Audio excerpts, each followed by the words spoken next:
We're going to have four speakers, and at the end of which we're going to have some questions.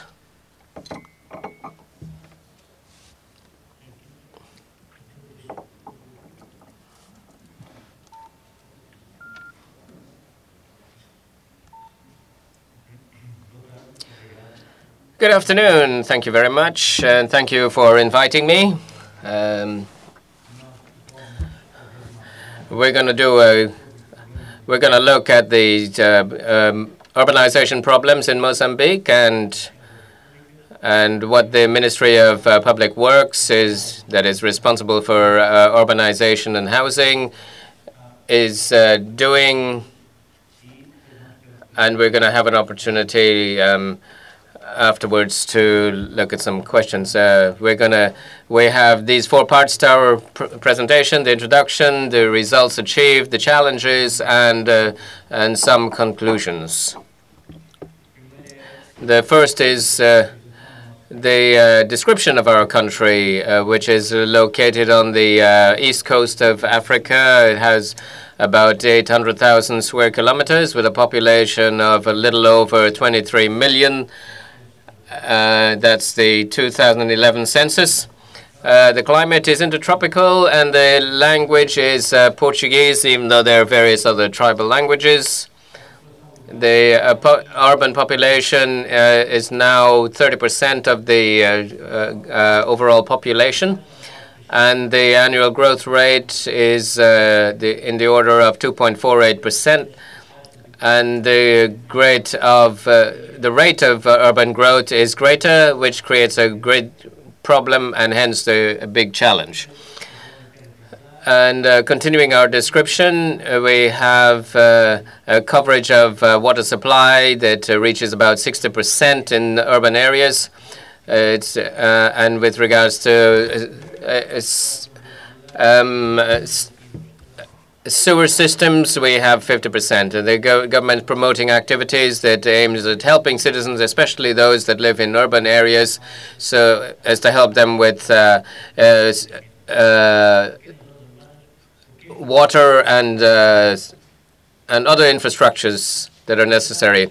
The Mozambican cities are faced with the problem of housing for the population that is growing very quickly, offering them housing and services in the urban area that are basic and guaranteeing sustainability of the environment. What are the results that have been achieved with the set of policies? One of the questions was to decentralize most of the decisions in the process for registering lands and to regularize the construction activities and passing that on to the districts and other basic necessities for the urban population. Also with regards to the urban areas, a large part of the policies, there is a great effort to decentralize these. Within the context of urbanization, recently, with regards to the housing policy, and with some of the programs that we would like to mention, one is the training of the local authorities to ensure the implementation and management of the instruments that are related to urban areas. And the second is the drawing up, approving, and implementing of plans for the use of lands. This has to do greatly with the municipalities and other areas. These municipalities are coming up with plans, urbanization plans, promoting housing programs which aim at reducing the vulnerabilities to natural disasters. One of the other lines that we are looking at is making construction materials available, and so we can have certain feeding areas from the north to the south, so that we can promote the production of various products for construction materials and blocks and cement, which are needed for construction. We're also spreading information about technologies, construction technologies that can be used. And we look at this comparison with Brazil, and in this area, that there was a dissemination of technologies, low-cost technologies that it can be easily used, and with manual productions and material that can be read very easily. The providing of technical assistance for self-construction or self-builds, and the creation of centers for materials, construction materials, and these provide also some of the materials and the technologies. And also at the same time, we had as another parallel organ, which is the Fomento de Habitação, which is the promotion of housing, which has a very limited area for operational area, and it provided loans. It works with banks, and it aimed at enabling the development and to help those both with higher incomes and those at very low incomes. We have a lot of programs. We have a program now for 10,000 homes in Maputo and other provinces, which we will develop. And in this program, we're going to use the cross subsidies. Some of these will be for people with higher incomes, which will allow us to subsidize some of the programs for low-cost housing, and which we consider as the challenges. The utilization of the construction programs is insisting that they use local construction materials, but also to guarantee the quality of the construction. This is in spite of saying that we're developing with intensities the instrument, which is a little forgotten, which is a laboratory of development in Mozambique. It's linked to housing and construction materials, because we want all of the materials to be approved by the laboratory of Mozambique. And also, as a challenge, we want to achieve the targets for Millennium Development, especially in the supply of water and sewer systems in both throughout the country. But it's also this is important infrastructure that will enable people to have a reasonable life. And we want to continue to build to maintain the infrastructure that exists, so we don't forget them.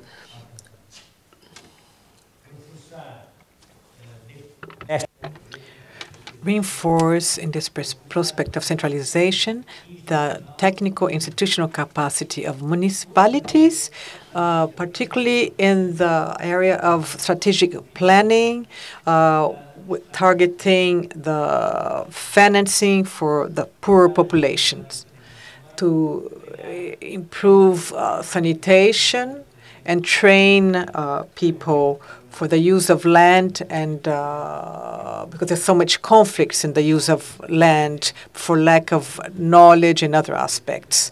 But this we see as a government point of view for the use of land. Create new urban centers. This is one of the problems, that how can we resolve the problem of the great concentration of some human groups, Maputo, Mapala, etc. So we have to create new urban centers to allow to decongest the urban development and to reduce poverty. Stimulate partnerships for the creation of infrastructures in the peri-urban areas.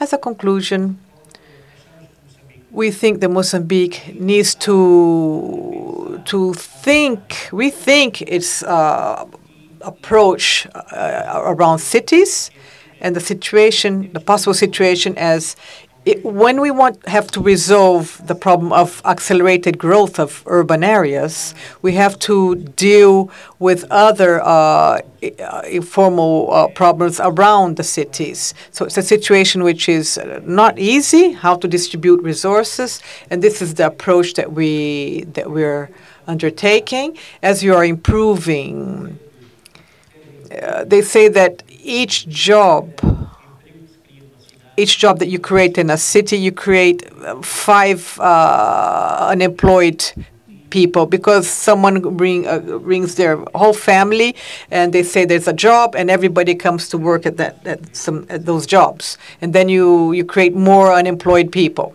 The government freed the economy and decentralized the process of decision making. So we can, in order to reduce the asymmetries, so we can combat poverty. That's the biggest challenge of the government. In terms of these instruments are to improve the quality of life, the conditions of housing and planning. The development that we are doing in the country because of urban development, despite all the measures that we can do in the country, it's measurable, the growth of the urban areas and this flux from country to city. So that's why we need to be aware of this fact, and we have to take the measures and use instruments that allow that this flux will continue, and we have to attend to this situation of the urban areas. Thank you very much.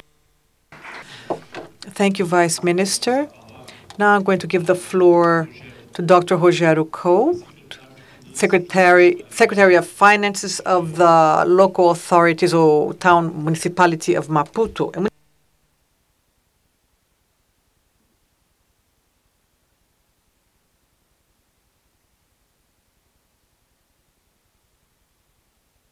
Ms. Rogério Como, different from Brazil. We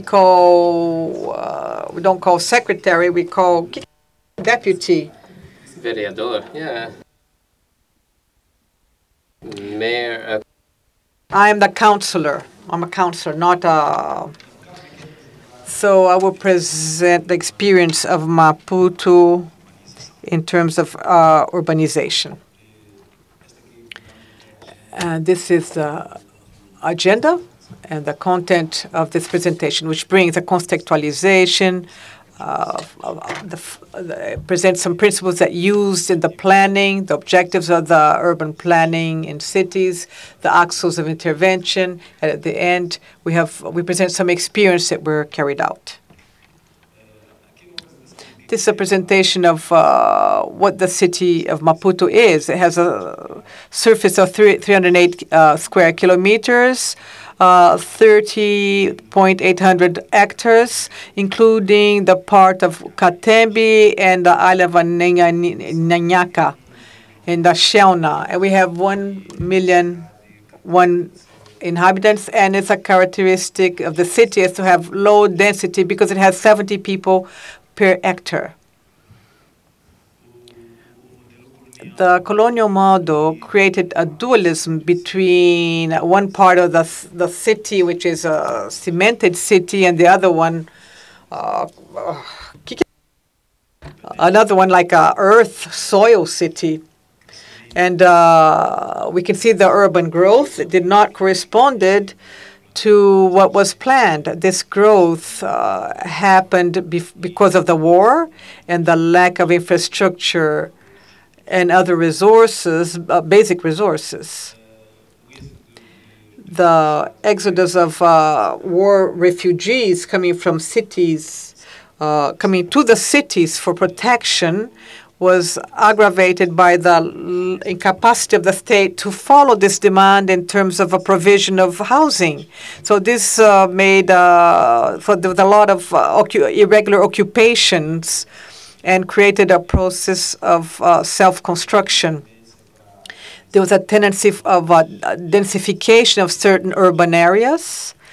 So people would run to the areas that have already some kind of urbanization, which are the areas called peri-urban areas, but they lacked other infrastructures and other basic services. And you can see in the photographs this type of concentration. So what does this situation provoke? During the years, this kind of places that appeared in the periphery of the city, because of war, but also the exodus provoked by natural calamities, these are areas where we do not have basic conditions. And when we talk about basic conditions or basic services, we talk about lack of water, sanitation, and there are vulnerable areas despite being in the middle of the city. As you can see in the photos, many of these areas, if there's some rain, just a little bit of rain, they just flood very easily, which makes the people's lives quite difficult. The local authority has many instruments of management. We have a short term, and in case of urban, we have in case of urbanization, we talk about partial plans for urbanization and for the sectorial ones. And for the short term, we have some plans to help the other instruments that have already been presented. The challenge in the field of urban planning within the plans of the local authority between 2003 2009 is to implement structural plans and conceive a global strategy in terms of and to have many different to program the regularization of Duarte is a right to use the land, and the idea is to simplify the proceedings to obtain certain rights and to be able to implement some instruments that will help the management of land and also create improvements and to minimize, requalify the informal settlements, which is an important strategy in these plans of urban structuring of the city. As principle that obey this planning, the public participation, importance, sustainability, and of the physical space. I'm sorry, but this person is speaking very fast, and I'm unable to follow him. So, responsibility of the public entities. So, judicial safety in a way of guaranteeing that the elaboration of the instruments were always respected. I can't work like that. The judicial security as a guarantee that in the creation and execution of instruments the fundamental rights of citizens will be respected. In terms of specific objectives, the process of planning obeys the following items. to guarantee the right of occupation of the physical space by people in the communities.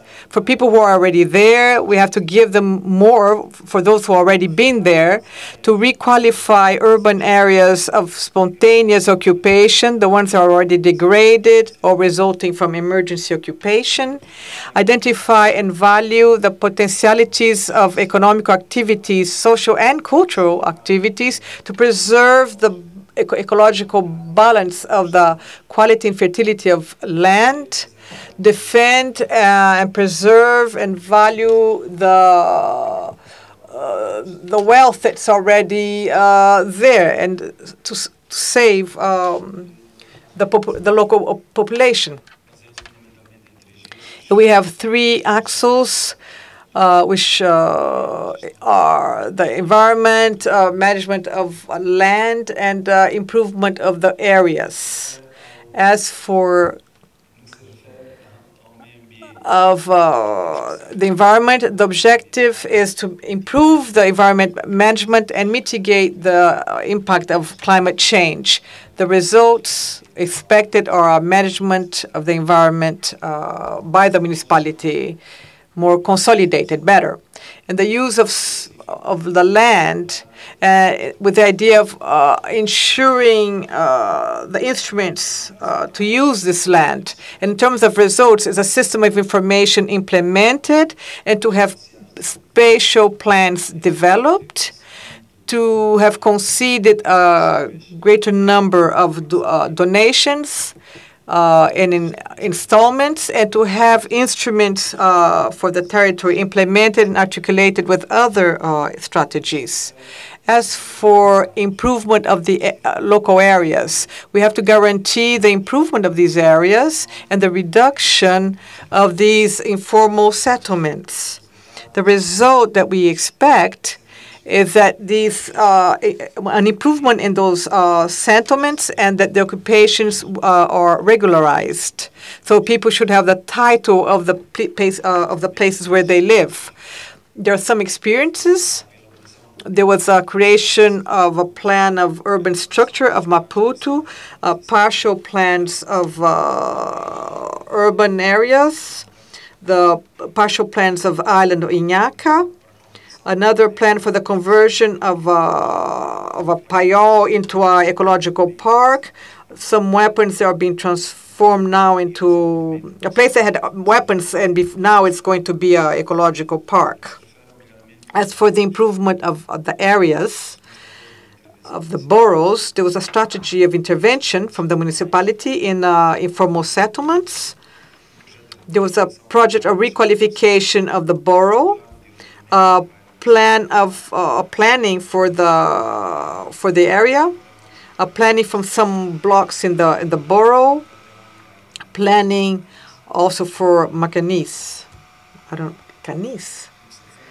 As for the environment, there was some planning in terms of climate change, and a memorandum of understanding with a project of cities with changing climate change. So some experience have to do with the creation of planning and structure of Maputo city, which is used as a coordinator of all this management and planning of the land in urban area.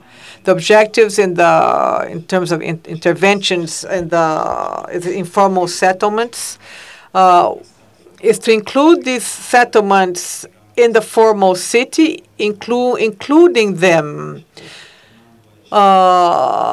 making them formal, improving the conditions of life of the population, reduce situations of risk and vulnerability, to support the development and empowerment of these communities, to guarantee the safety in the sense of ownership of land, establish the mechanisms for sustainability and other interventions in terms of infrastructure and other basic services.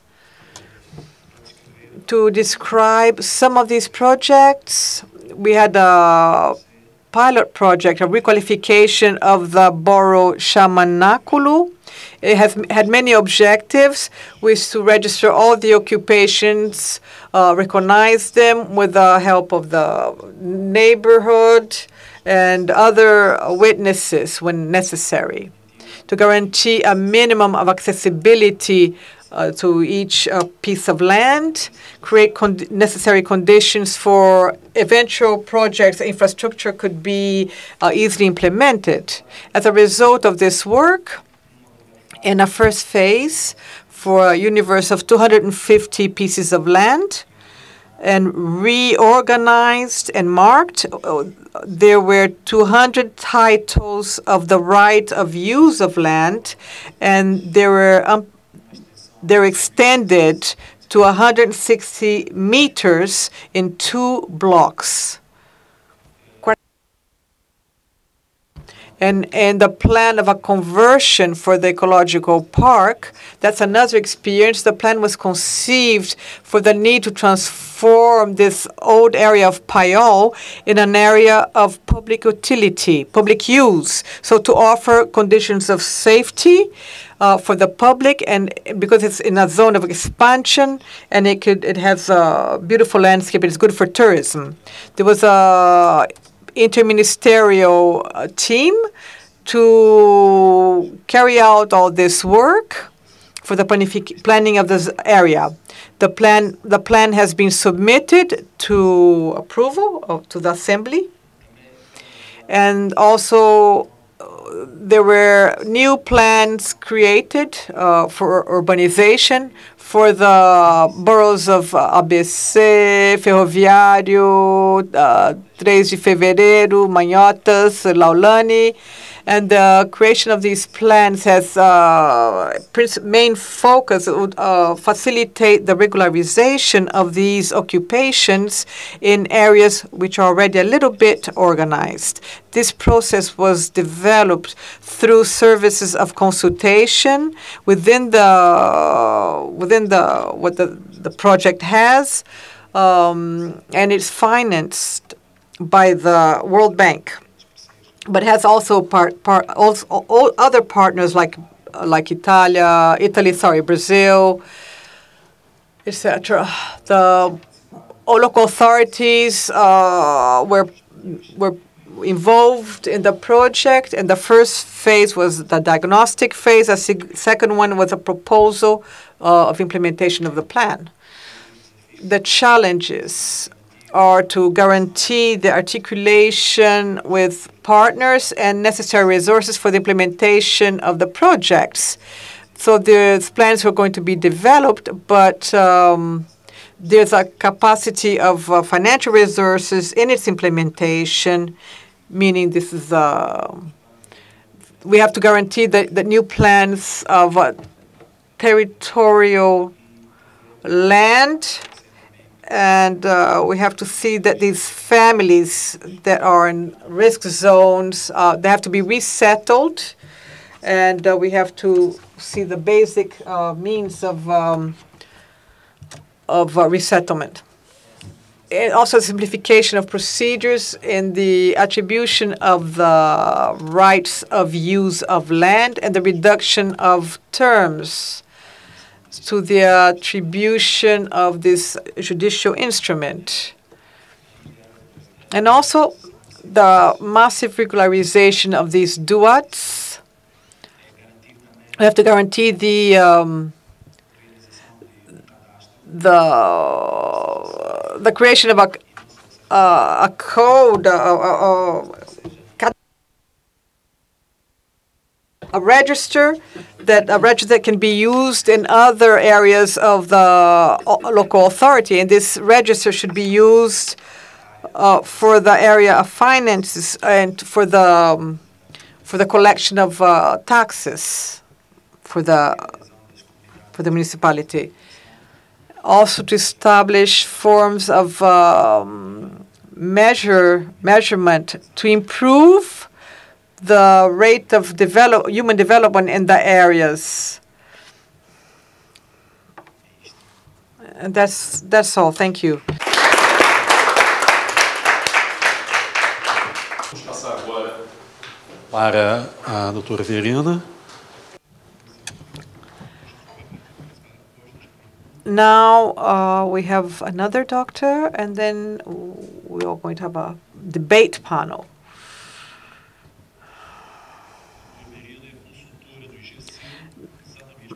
This doctor is a consultant for GC with a focus on in Maputo.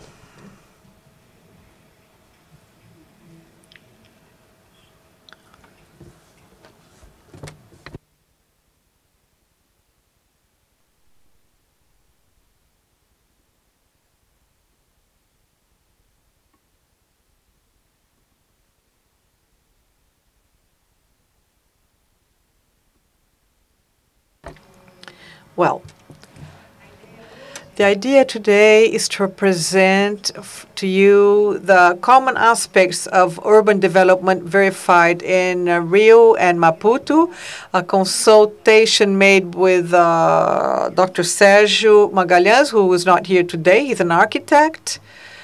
Asking her to go a bit slower. Yes, I know I speak too fast. I'm going to try to go slower. In the debate, we had 2 visits to the city of Maputo. The first was to interview the technicians of many local institutions, and the second visit was centered in a seminar with the technicians who had participated in the interviews, but also with another set of players that work in the urban development of Maputo. We presented at that time, on the second visit to Maputo, the program Favela Bairro of Rio de Janeiro, which is a program with some principles that we adopted in Rio that could serve as a reflection for an improvement in the urban conditions of Maputo. In Brazil, the demographic growth is urban, and the Brazilian city grows inexorably in the informality. The myth of the urban population grows because it leaves the country is not true. It grows for other reasons, meaning the lights of the city. The city is a place where there's more offer of employment, better salaries, better medical assistance, access to education, etc. So there was a Brazilian urbanist, Carlos Nelson, who said the city is a place with movement. People are attracted to this movement of the city. The urban growth in Brazil did not mean that the government policies could offer housing to the Brazilian people. So the production of housing was financed in large part, as you can see in the graphic. That the production of housing was financed by the population itself through individual savings and with a massive production of informal settlements. Rio de Janeiro is a metropolitan city until 1900 had 1,800 inhabitants. It was in that little yellow spot on the map. In 70 years, it became population reached 7 million people, and now Rio, that has 70 kilometers, by 40 kilometers, and today it has 7 million inhabitants, and the metropolitan area 11 million. The expansion of Rio started in 1960, and the favelas, those who are the ones that are in red spots, and the irregular settlements are spread all over the territory of the city, as you can see.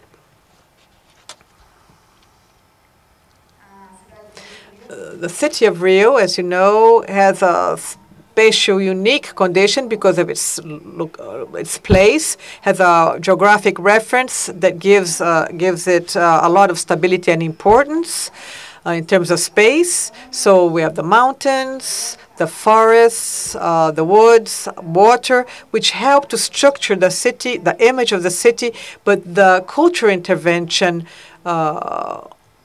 the production of the man and the city is carried out with magnitude. This is a Flamengo Park created by Burle Marx in 1960s. It demonstrates that the formal city is a city which has been built by professionals during all this century when our Portuguese urbanization.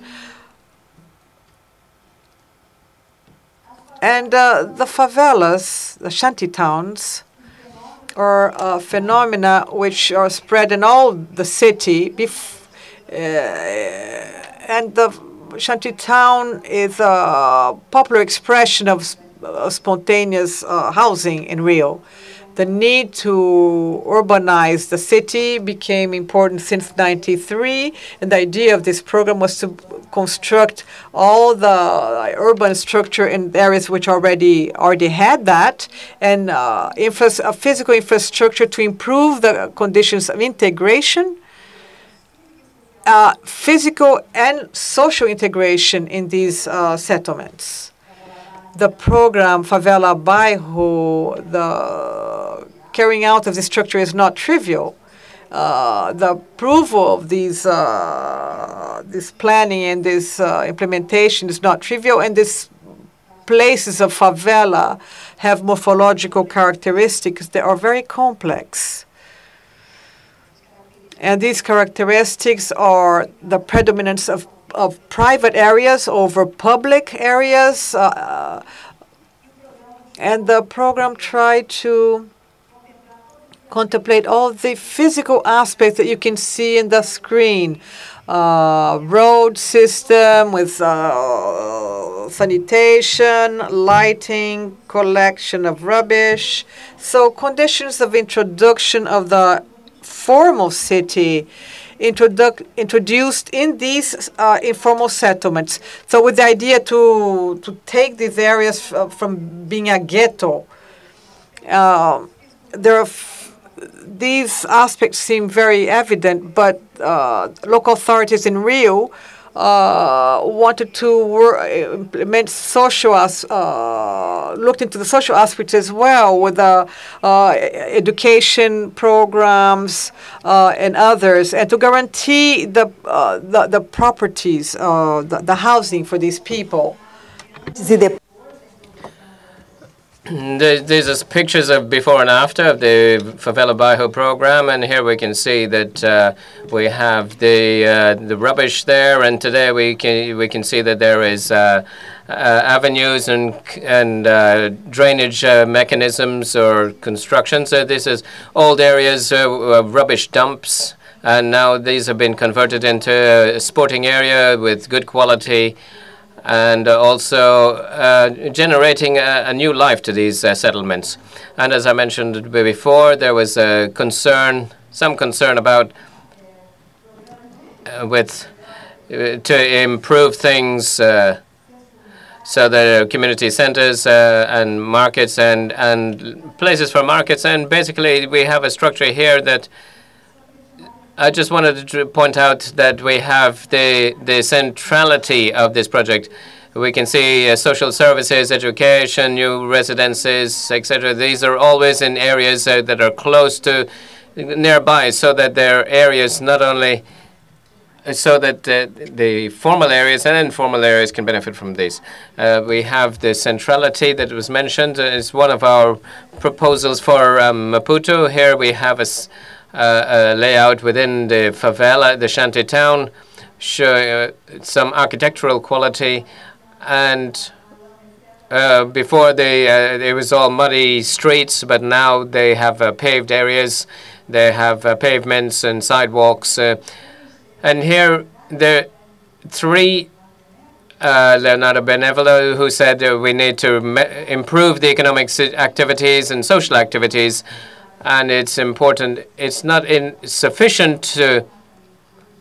It is necessary to improve the social and economic activities, and also it is not sufficient to improve socio-economic activities, but to improve automatically the city's capital condition. And based on these various questions that we asked in the seminar in Maputo, how would this city grow?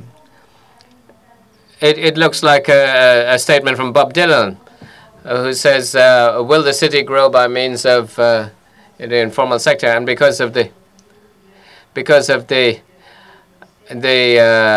kindness that was extended by the people of Maputo, I'd like to seize the opportunity here to say thank you very much for the support that you gave in the preparation of this seminar, which generated a lot of synergy among the local experts. I'm going to go on now to Maputo, and as we saw in the previous presentations, there is an acknowledgement by the Constitution of what will be Maputo in the future. And this is being prepared with a lot of technical input. We know that they are quite prepared. The concrete city, as Rio also offers this, and this guarantees an example. This is formality, and to the informal area, which could also be made into, it could be well structured. The Canices city or the huts. And so we have the planning, as was mentioned earlier. The instruments are there to ensure the consolidated city and to have a formal city and to urbanize it in a formal way. And growth is, as noted, will be intense. We noted that the city grows like an oil spill. Our conclusions from this seminar is that we need to stimulate compacting of the urban area, provide transport, which is also,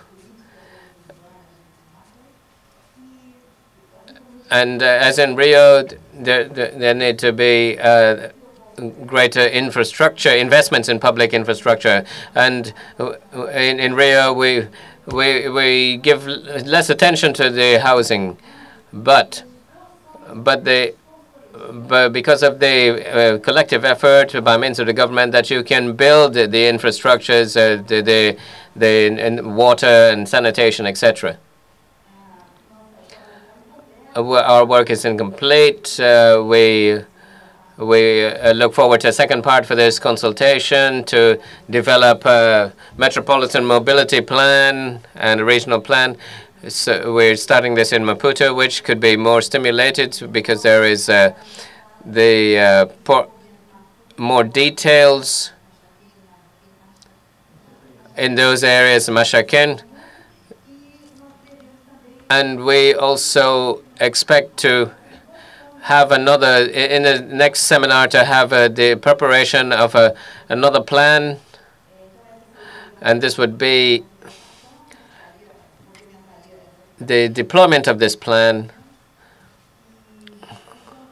And the plan should be easy to implement and easy for them to be tested with training. You're making me go faster. Please don't go any faster. And as a result of the deployment or follow-up of our action, together with the local experts, we had a dynamics that we established with them during 6 hours of conference and debates. And these two boroughs will be consolidated, and these two areas would strengthen this centrality, and we can have a universalization of the infrastructures, and in these two areas we can, by means of them, develop a project that are required for an urban space. And in effect, I think I was very quick, but this is the question. This is, if you have any questions, I'd be happy to respond to them. Let's go now to the questions.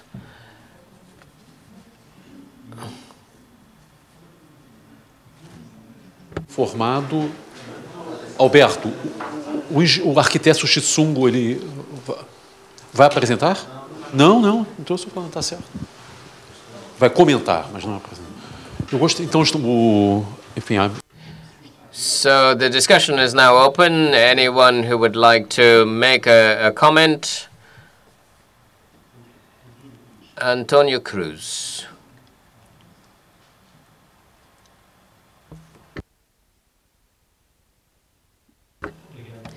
Thank you. There were very interesting presentations, but maybe the deputy minister and the councillor can come forward as well and sit at the front so as to respond to the questions. The first question for the minister: housing in Mozambique is concrete housing in Mozambique is very expensive. Why don't you develop construction of housing that is cheaper with local materials, which is not just based on cement and steel? The other question is, there's a huge expansion in construction in Mozambique in recent years, and this will continue. But what will be the strategy for linking or this with the development of local companies they're developing, but just so that we can see whether there is any explicit strategy. And for the councillor of Maputo, the question is, there is a connection between the urbanization plans and the contribution for the creation of jobs.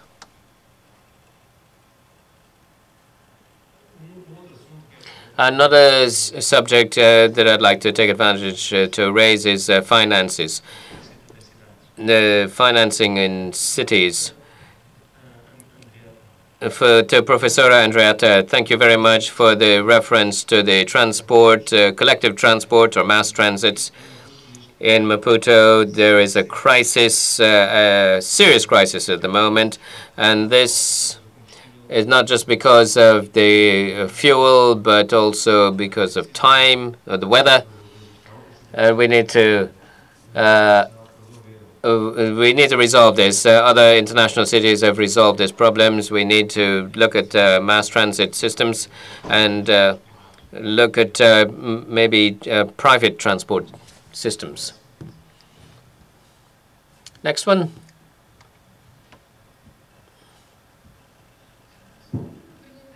I have a quick question for all three.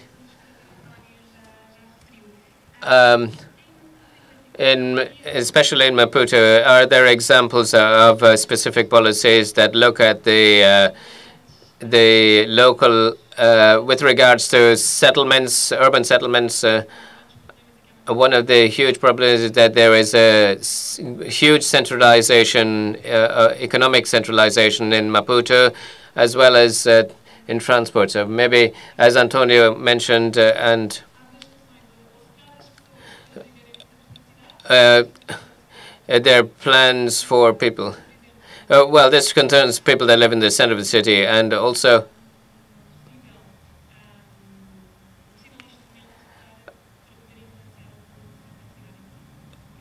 we want to see if there's any kind of specific policies with regards to settlements in urban settlements, and also whether there is any macroeconomic plan for this urbanization.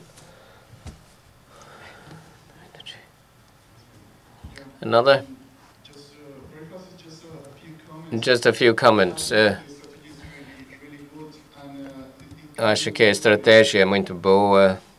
And for example, I know that the Favela Barrio program is really excellent, but also I think that you can take a look of Curitiba, especially in transportation. In bus rapid transit system, Curitiba is a really good example, and also Bogota in Colombia. And for green sustainability, Curitiba has an excellent strategy in open parks that can be replicated also in Maputo. And also in open spaces, Bogota with Enrique Peñalosa have achieved excellent achievements. So I think that you can broaden the scope and to reinforce these issues of transportation and green areas planning. Okay.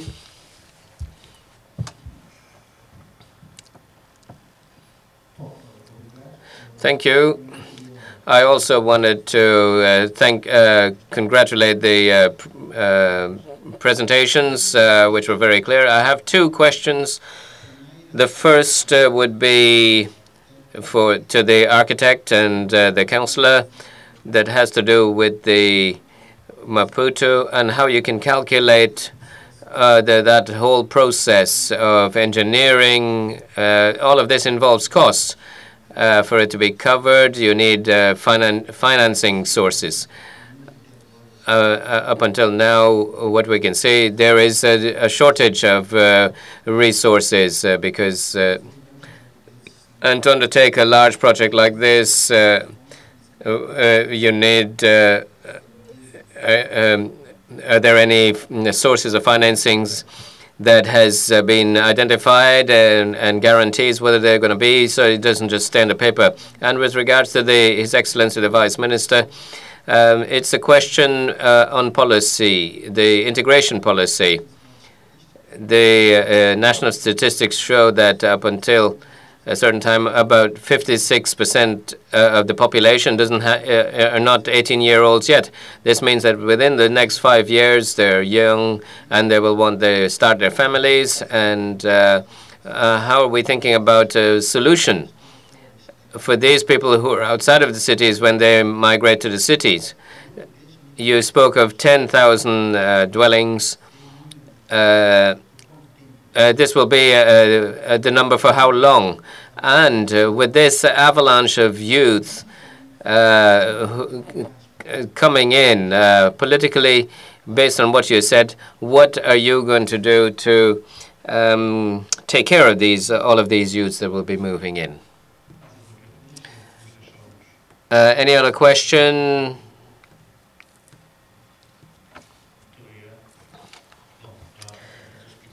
There are questions that have no answers. There are questions in development. But I'll start in the order of the questions as they were asked. There is a problem in Mozambique, in fact. Housing, which is cheap housing. It's cheap for who? I like to say it's like we can talk about building a house without materials. Yes, it will be zero cost, but this is not possible because with regards to funds at the bottom of it, the largest part of the population has very low income, even in the cities, and any type of dwelling is always above the abilities of the reach of the vast majority. And the people that are entering the market will have to be included within the programs. But the effort of the government is not with regards to reduce the cost of materials. This can be done in various ways, not only in dwelling, but it's the results. But we can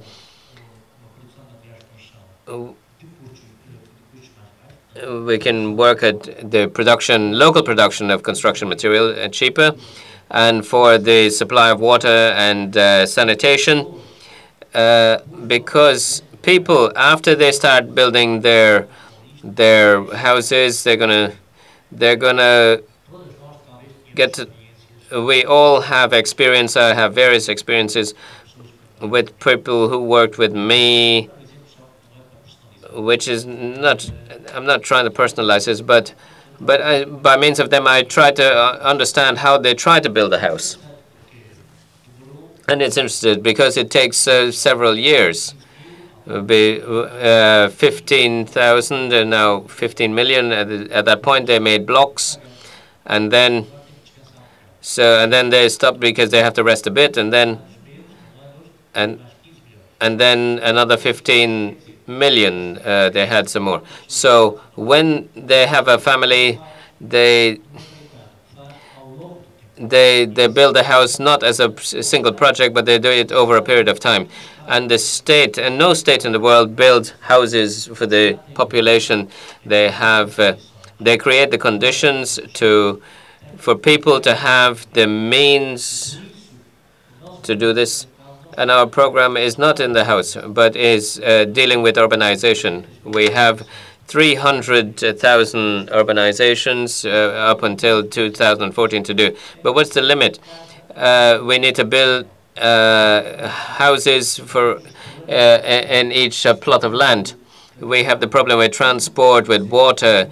All of these have a limit. The ideal would be to build it in some areas, build buildings, high rises, or tall, 2 or 3 floors high, develop the infrastructures and the maintenance costs. All of these have to be taken into account. And with regards to the final question, we're launching various programs, not constructing, but taking investors, including Indian and Chinese companies that have experiences in production and construction materials at low costs.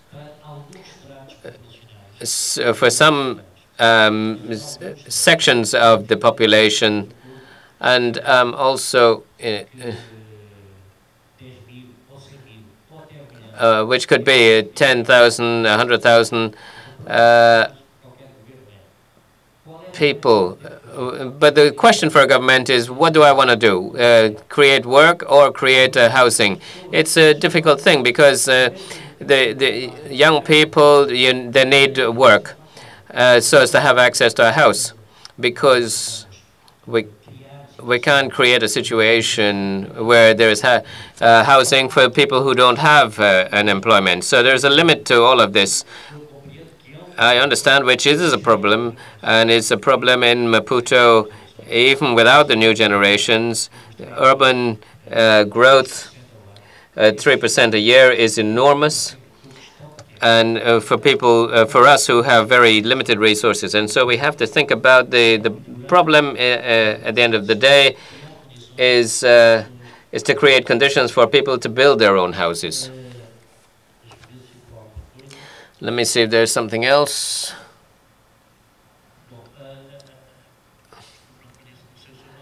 Sorry, I don't remember your name, but you talk about centralization. I could say that we have made many mistakes, and there's always a tendency to centralize in the ministries, and I think that's a big strategic mistake that we made. But at this time, there are some activities, not only the great stadium, which is outside of Maputo, which we had the African Games and various other infrastructures that were created. The FACIM, which is an international trade fair in Maputo, near Maraquim, and we are encouraging people to the construction of hotels and other areas, so as to take development to the northern area, and on the other hand, to the south, near the bay, we have a project which is going to take some time. But the aim is to develop the southern zone of Maputo and to reduce the congestion both to the north and to the south. But this is a very difficult process because the investors themselves, we have 2 international investors who want to build hotels, and And I'm saying this. We got a space in Marakwing, and they say, well, we don't want Marakwing. The minimum that I want is it is not 5 stars. We can do it at 3 stars or 1 star, but let's do it in Marakwing. But there is an intention on the part of the government for there to be investment in areas that we can influence. But sometimes it's difficult. But in this case, we didn't have many alternatives. The rest I will leave for my colleagues to reply to.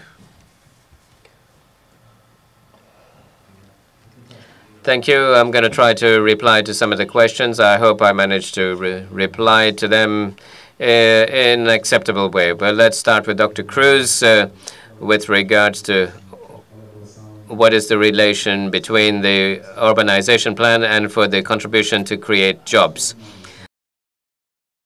Migrantes internacionais. Por outro lado, há a questão de, bem, esperamos, o nosso objetivo no fundo é o de que, se nós conseguirmos ajudar a canalizar fundos privados para a modernização agrícola, estaremos a libertar os escassos recursos do governo para que façam investimentos e talvez outros projetos no mesmo sentido, mas para que possam todos estes esforços de modernização agrícola serem cada vez mais eficazes e eficientes. E muito obrigada. Minutos. Antes de parar para um café e voltarmos à sessão de desenvolvimento urbano. Pedro. A gente senta aqui? Hã? Senta aqui. Acho que é uma boa que vocês sentarem à frente. Ah, mas eu quero ser. Pega um. Bom, só pegar um.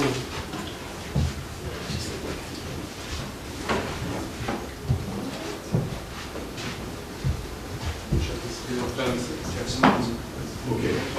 E aí, ó.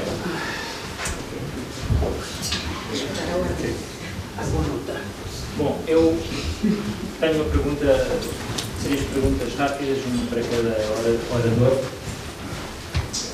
Seria...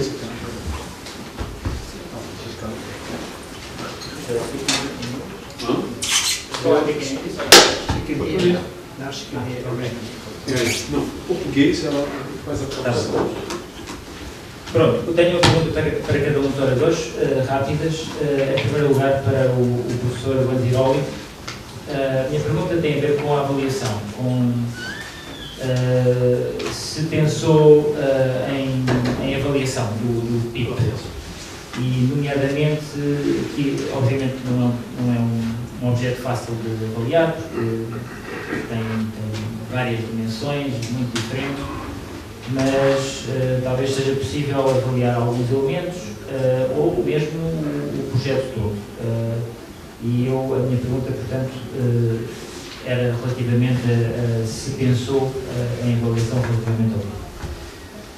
Tenho uma pergunta relativamente à apresentação da Kátia, que é relativamente ao... se pensaram na questão de usar estas transferências para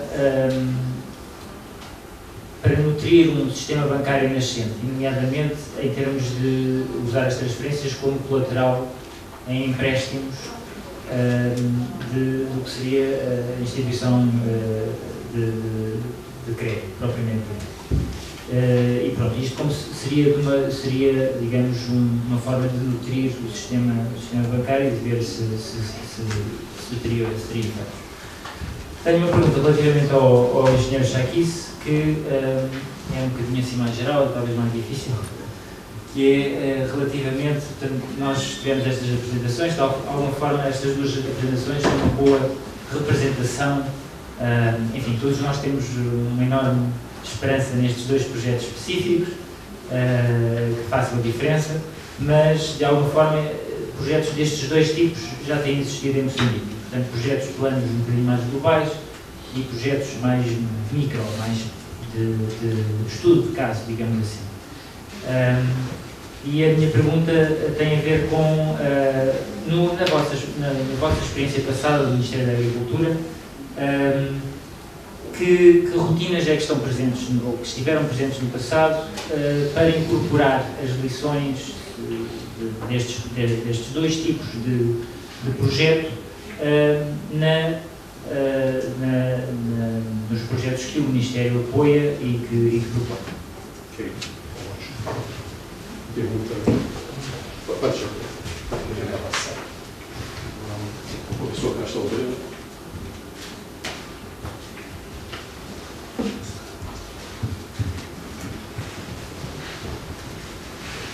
Obrigado. Eu tinha 4 perguntas que queria colocar. A primeira pergunta era o seguinte: dá-me um bocado a sensação que nós temos uma concepção de que faltam coisas, falta crédito, faltam skills, faltam mercados, etc. E não sei se nós temos uma boa descrição e análise do que há. Quer dizer, não só do que falta, que devemos acrescentar, mas o que há, porque é dessa forma, porque as pessoas fazem as coisas dessa forma. Vou só dar um exemplo para tentar ilustrar este meu ponto. Há um estudo sobre Angônia recente que mostra que pequenos e médios agricultores estão a fazer produção de batata usando sementes de melhor qualidade, insumos agrícolas, etc., porque têm um bom mercado no Malawi, altamente rentável para os agricultores moçambicanos. E os mesmos agricultores, portanto, não são diferentes, os mesmos, não estão a usar nenhum insumos para milho. E um dos argumentos que estão a pôr é que é difícil vender milho a um preço que seja razoável para justificar qualquer tipo de investimento no produto. Portanto, este é simplesmente um exemplo de que antes de pensar em acrescentar coisas, em fazer o que não existe, de tentar perceber porque é que o que existe, mesmo que o que existe seja diferente do que é que nós estamos a pensar. E eu queria ligar isto para uma outra pergunta, que era na primeira apresentação, e também na segunda, houve uma referência ao facto de que a Revolução Verde ainda não aconteceu em Moçambique, apesar dos vários programas que foram feitos nesse sentido ao longo de 36 anos de independência. E não sei se temos as lições suficientes, é um bocado ligado com a última pergunta que foi feita, desse processo, para tentar pensar num processo novo. E se a abordagem que a gente deve ter é esta de ir identificar o que é que falta e tentar tapar isso, ou se há alguma coisa um bocado mais interessante do que isso, que é tentar, de facto, perceber como é que funcionam as ligações entre diferentes agentes, desses agentes com os diferentes mercados, etc., em diferentes circunstâncias. Portanto, eu gostava de entender um bocado mais como é que as perspectivas atuais se inserem nas lições sobre 36 anos de tentar mudar coisas na agricultura em Moçambique. As duas últimas questões, uma era na segunda apresentação, foi mencionada, foi mencionado uma ação para desenvolver produtores, uma ação para organizar cantineiros, comerciantes, esta atividade de comércio, etc. Até que ponto é que o surgimento e emergência de desenvolvimento de cooperativas de produtores pode ajudar a fazer estas interligações? E até que ponto é que isto pode reduzir custos de transação e pode reduzir incertezas nos processos de ligação? E até que ponto é possível, porque também pode ser muito interessante, mas não ser possível. Mas já há exemplos em Moçambique de que esta organização, quer dizer, há exemplos dos dois lados, da grande dificuldade de fazer um movimento associativo que permita aos agricultores fazerem mais do que produzir, mas de facto penetrarem em mercados, terem uma intervenção mais forte no mercado, no transporte e até nas finanças. Mas também há exemplos positivos disso, quer dizer, que isso aumentou as possibilidades de desenvolvimento dos pequenos agricultores e depois também aumentou a acumulação de rendimento e, portanto, a possibilidade de investimento. Portanto, esta era uma questão que eu queria pensar. Portanto, a ideia de desenvolver um empresariado agrícola, até que ponto é que isto pode estar relacionado com o desenvolvimento destas ligações? E relacionado com isto, há o aspecto da ligação com a indústria. E que tem outras implicações, tem implicações em termos de contratos futuros, etc., porque a indústria não pode viver de comprar pequenas quantidades de produtos agrícolas no momento, tem que ter uma perspectiva diferente. E até que ponto vocês estão a pensar nesta questão, como ligar com a indústria e fazer emergir uma pequena e média indústria, agroindústria em Moçambique, não só orientada para a exportação, talvez mesmo com grande ênfase no desenvolvimento do mercado doméstico, para o fornecimento de bens alimentares e outros bens básicos para a economia. A última questão é sobre os remittances, as transferências, as remessas. Há estudos dos anos 70, no Centro de Estudos Africanos, na Universidade de Barmondiano, e até estava a falar aqui com o Constantino e com a Navalha, porque nos anos 90 nós estudámos isto na Faculdade de Economia, numa obra publicada em 94, qualquer coisa do género, que mostra que é mais focado na questão das transferências dos mineiros na África do Sul, menos do que nas transferências internas. Mas que já mostra muito significativamente que nessa altura as transferências eram quase a única forma de financiamento da agricultura, principalmente da agricultura de pequena e média escala familiar, e no sul de Moçambique correspondiam ao dobro da produção comercializada, do valor da produção comercializada no sul.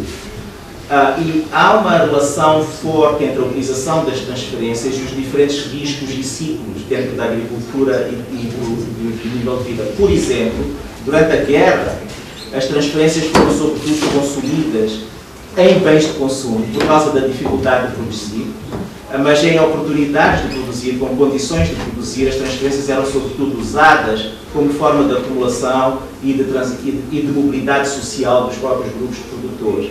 Então, estas coisas têm que entrar na análise, portanto, não é só uma questão... A minha preocupação é um bocado de ter um modelo, ver, vamos fazer funcionar uma coisa, e não sei se temos a base social, socioeconómica de análise, de como é que de facto funciona o sistema e como é que isto funciona ao nível das famílias, quem é que usa o quê, como é que está a ser usado e tal.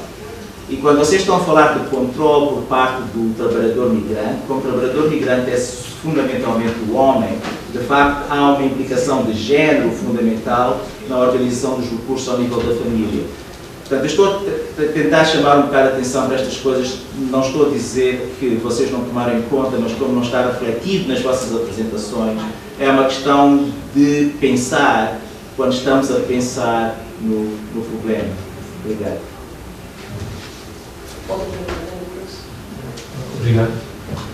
António Cruz, Ministério da Comunicação e Desenvolvimento. Agradeço pelas apresentações e esta oportunidade de a gente discutir o assunto. Em relação ao primeiro apresentador, a minha pergunta é a seguinte: qual é o papel dos agricultores na formulação e implementação das políticas? A minha percepção é que elas têm sido desenhadas e têm havido a tentativa de implementação com uma dinamização, com uma iniciativa dos burocratas. Um dos exemplos é o último Papa 2008-2011.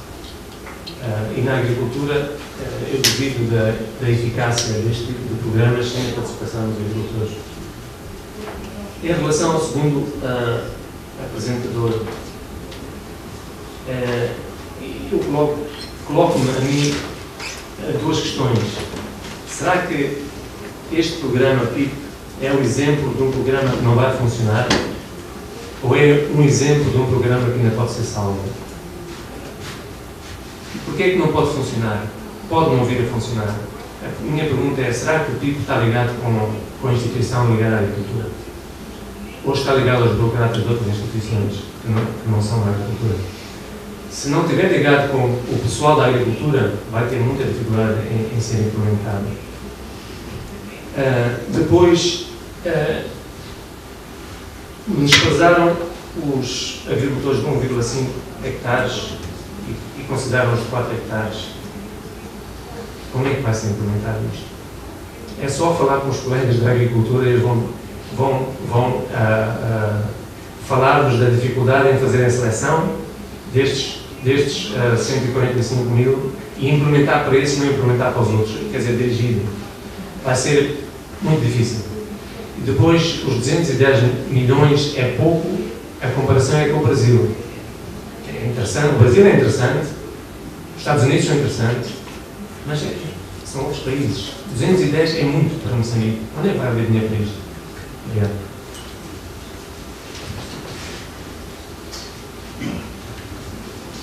Obrigado. Primeiro, agradecer o convite. Sou Felisberto Navalha, do Banco de Moçambique. Também queria contribuir. Não sei se ia fazer perguntas, mas comentários, e no meio delas ia existir também algum comentário. Foi referido na apresentação que um dos problemas é o acesso ao financiamento, é essa área que eu vou tocar. É real, os níveis de acesso ao financiamento bancário por parte das unidades pequenos camponeses e não só, é muito baixo. Primeiro, em de comentário, acho eu que é resultado de uma estrutura económica e financeira que o país ainda tem. Basta lembrar que nós temos um sistema financeiro ainda emergente, só em 92 passamos a ter um banco central, tínhamos até então 3 bancos no setor. Só a partir de 2007 passamos a ter uma estratégia de bancarização da economia, tínhamos até 2007 bancos presentes em apenas 28 distritos, de um total de 128, e os resultados de 2007 para cá são até animadores, como vi ali na apresentação que foi feita. Entretanto, enquanto o sistema cresce financeiro, eu noto que o mesmo está a acontecer sob o ponto de vista desses camponeses. Continuam a usar técnicas primárias de produção, continuam a ter índices de produtividade que foram aqui apresentados bastante baixos. Então, a minha pergunta, o meu comentário que daí se levanta é: não estará a haver este apoio, tornar os camponeses bancarizáveis? E tornar bancarizáveis significa passarem a usar técnicas de produção mais rentáveis, técnicas de produção viradas para o mercado. Se não estão a ser apoiados para se tornarem agentes produtores para o mercado, vão continuar a ser marginalizados pelo sistema financeiro. Como sabe, privado não olha para quem quer ser fomentado. E há um problema que foi apresentado, que foi colocado na segunda apresentação, que não sei se vai ser resolvido, que é o seguinte: eu tenho experiência lá do Banco Central de camponeses que têm créditos na mesma instituição bancária, um crédito comercial, um crédito subsidiário. Quando chega ao final do trimestre, quando vai pagar a letra, ele paga o crédito comercial que tem com o banco, o crédito que tem taxa de juros subsidiária, ele não paga, porque sabe que é do Estado. Então, estes 150 mais 15 milhões de dólares que vão ser introduzidos no sistema vão ser reembolsados? O que tem de ser feito sob forma de educação também, das pessoas saberem que têm que pagar dinheiro? Digo isso mais ainda em relação, não sei se foi tomado em conta, nós temos no país um sistema de financiamento à pobreza, que fugiu dos 7 milhões de meticais. É muito dinheiro por cada distrito. E as pessoas aprenderam a não reembolsar. Como é que isso vai interagir nesse processo de financiamento para que a produção possa ocorrer? Tenho a impressão que em Moçambique o baixo nível de produtividade não é por falta de dinheiro. O Estado tem estado a injetar muito dinheiro na zona rural. Será que é mesmo falta de dinheiro ou é falta de alguns incentivos produtivos? E agora, a última questão que ia colocar é estímulo aos cantineiros. Li alguns que eventualmente é uma solução, mas havendo cantineiros numa situação em que a circulação é limitada, não poderá isso estimular um regime monopsônico de comercialização? E com um cantineiro num distrito, está-se a falar de 3 mil cantineiros, um cantineiro numa localidade é o único comprador. Sendo o único comprador, poderemos continuar a ter o problema que o Dr. Castelo levantou. Ele é que determina o preço e não há incentivos para as pessoas produzirem. Então, como é estimular os cantineiros sem, contudo, torná-los monopsônicos no processo de comercialização agrícola? Acho que é para por aqui. Eu vou aproveitar agora, eu acho que nós já temos um conjunto bastante denso. Tem mais uma última pergunta antes de... Ok. Falando da apresentação do professor Juan Ciroli, eu tenho uma perguntazinha somente. Se existe uma segurança total para o banco ao meu ver, há um problema de moral hazard. Deve ser uma porcentagem somente. E uma coisa mais séria, se eu pudesse dizer, para a professora Batista, eu acho que preciso de uma investigação sociológica do lado dos recipientes. A gente sabe que somente uma pessoa, se eu posso dizer, um agente do governo que chega e diz você deve fazer tal coisa, não é suficiente. E quando uma pessoa, para a pessoa que eu tenho um respeito, e neste momento pode ser que eu vou cambiar o meu comportamento. Então, se temos somente a pessoa da cidade mandando um pacotezinho e um agente do governo, ao meu ver, não é suficiente. Precisa de uma coisa do lado sociológico, do lado do recipiente, mais forte para que isso pudesse se resolver. Muito obrigado. Obrigado. Então vamos agora dar a oportunidade. Vamos fazer na sequência, né? Você quer falar um pouquinho? Depois o Carlos, depois a Cátia.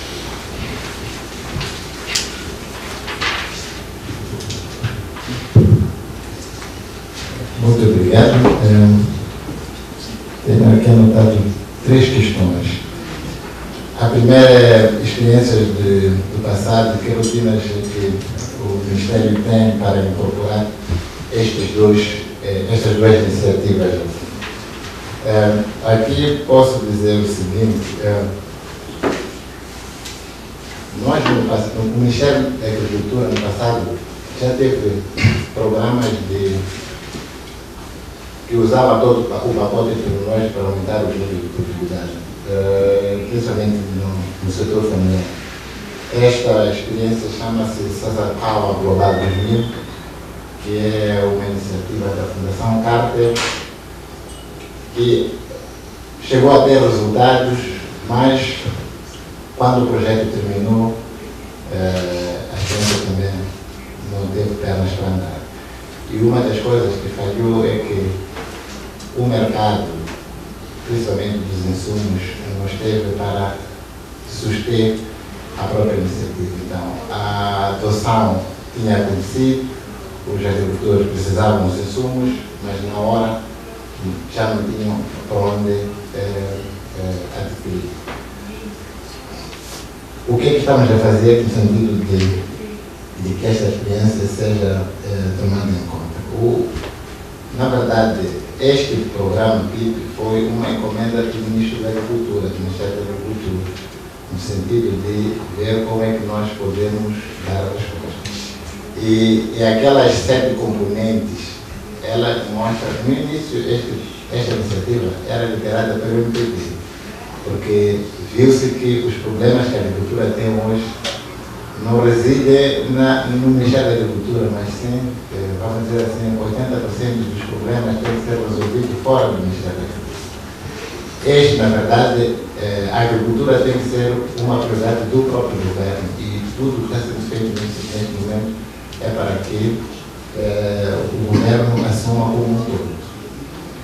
Esta iniciativa é liderada pelo primeiro-ministro e nós estamos lá como atores também, que temos a nossa quarta parte por trás. Porque reconhece que os aspectos do mercado terão que ser operacionalizados, a semelhança daquilo que vimos com o Sazakal, com o lado de mim, que houve adoção, depois não houve insumo, um fator, insumos baratos e acessíveis.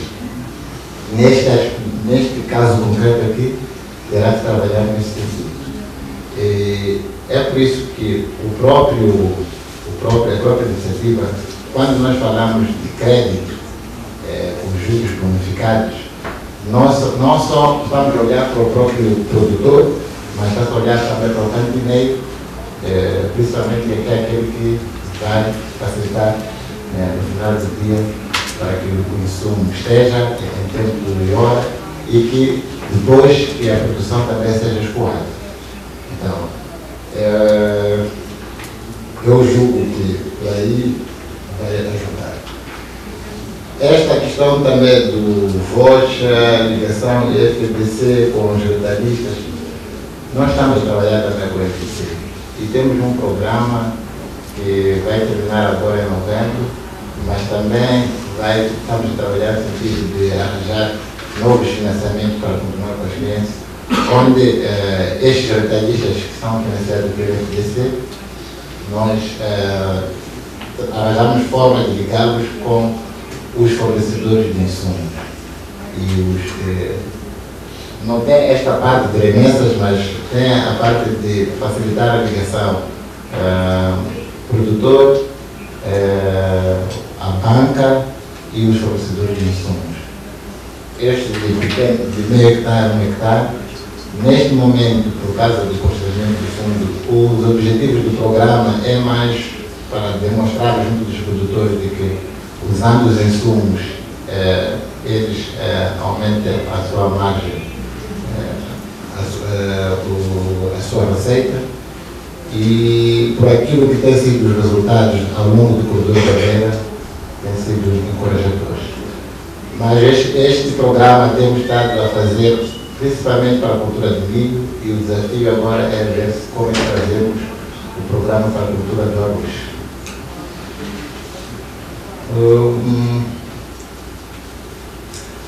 A questão que é levantada pelo Dr. Castelo Branco em termos de como é que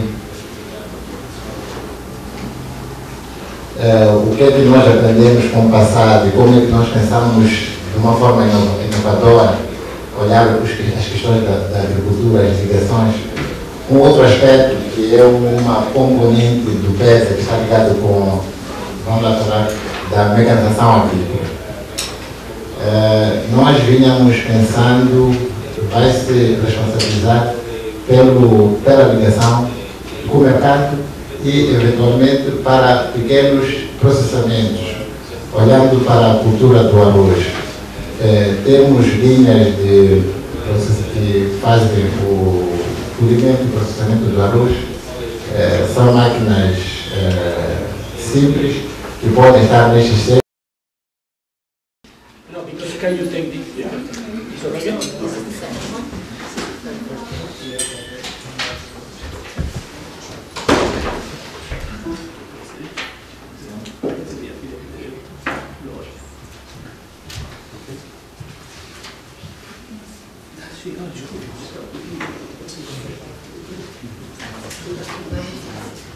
Bem, são praticamente 2 da tarde. Just a parenthesis, we're going to be speaking in Portuguese and there's simultaneous translation for anyone that wants. Então, são 2 da tarde, eu acho que seria bom nós devagarzinho começarmos a nossa sessão de Moçambique. Meu nome é Cláudio Perestac, eu sou o diretor do programa, né, para Moçambique, para o IGC. Eu gostaria, em primeiro lugar, de dar bem-vindas, né, à delegação, às pessoas que vieram de Moçambique, todos aqui, uma boa parte estão aqui, ou praticamente todos. Agradecer a presença. Maputo aqui não é tão perto assim, enfim, vai ser muito importante a presença de vocês, não apenas para falar durante a sessão, mas também para discutir, levantarmos questões e fazermos dessa sessão uma sessão bastante dinâmica, digamos assim, né? Nós temos, na realidade, 2 componentes. O programa de Moçambique, do IGC, ele tem 3 grandes temas.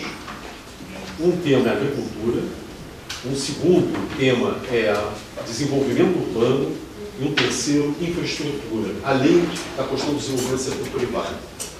Então, aqui durante o Growth Week, nós decidimos dar um pouco mais de foco a 2 dos temas: agricultura em primeiro lugar, na primeira sessão, e em segundo, desenvolvimento urbano. A ideia é nós fazermos, no caso da agricultura, as 3 apresentações, começando pelo engenheiro Chaquis, do Ministério da Agricultura, depois o consultor do IGC, Carlos Manzeroli, e finalmente Kátia Batista. Nós vamos ter uma discussão tanto do ponto de vista empírico, do trabalho que está sendo feito de assessoria, de apoio do IGC ao governo de Moçambique no que diz respeito à produtividade da agricultura moçambicana, e ao mesmo tempo vamos ter uma visão, uma discussão sobre uma proposta, né, que está sendo desenvolvida nesse momento, uma pesquisa pela doutora Kátia Batista, quanto ao impacto das remessas de imigrantes sobre produtividade e outras variáveis na agricultura moçambicana. Depois vamos falar um pouquinho desse movimento urbano. Então, eu gostaria de começar chamando o Chaquice para fazer a primeira apresentação. Vamos ouvir as 3 apresentações, ao final, então, vamos abrir para a discussão, enfim, isso é a parte importante.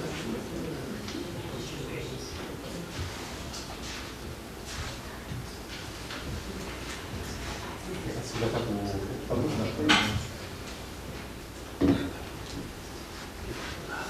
E você?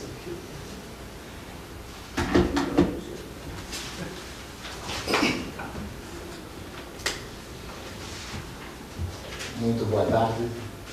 Meu nome é Marcelo Chaquice, sou o diretor nacional do Serviços Sagrados. Em nome do Ministro da Agricultura e em meu nome pessoal, gostaria de agradecer este convite que nos endereçado pela EGC. Para nós é uma honra poder partilhar aquilo que é a evolução do quadro de política da agricultura em Moçambique. Moçambique tem cerca de 21,8 milhões de habitantes, cerca de 799 mil quilômetros quadrados, com 36 milhões de hectares, dos quais atualmente estão sendo agricultáveis 5 mil hectares. Basicamente, em termos de modelo de desenvolvimento atualmente que está em vista, é em torno daqueles 6 corredores. Indo concretamente naquilo que é o tema 2, que é a evolução do quadro de política, em 1975 foi o ano da independência, e com a independência assiste também o abandono da parte das terras que estavam sendo exploradas pelos colonos.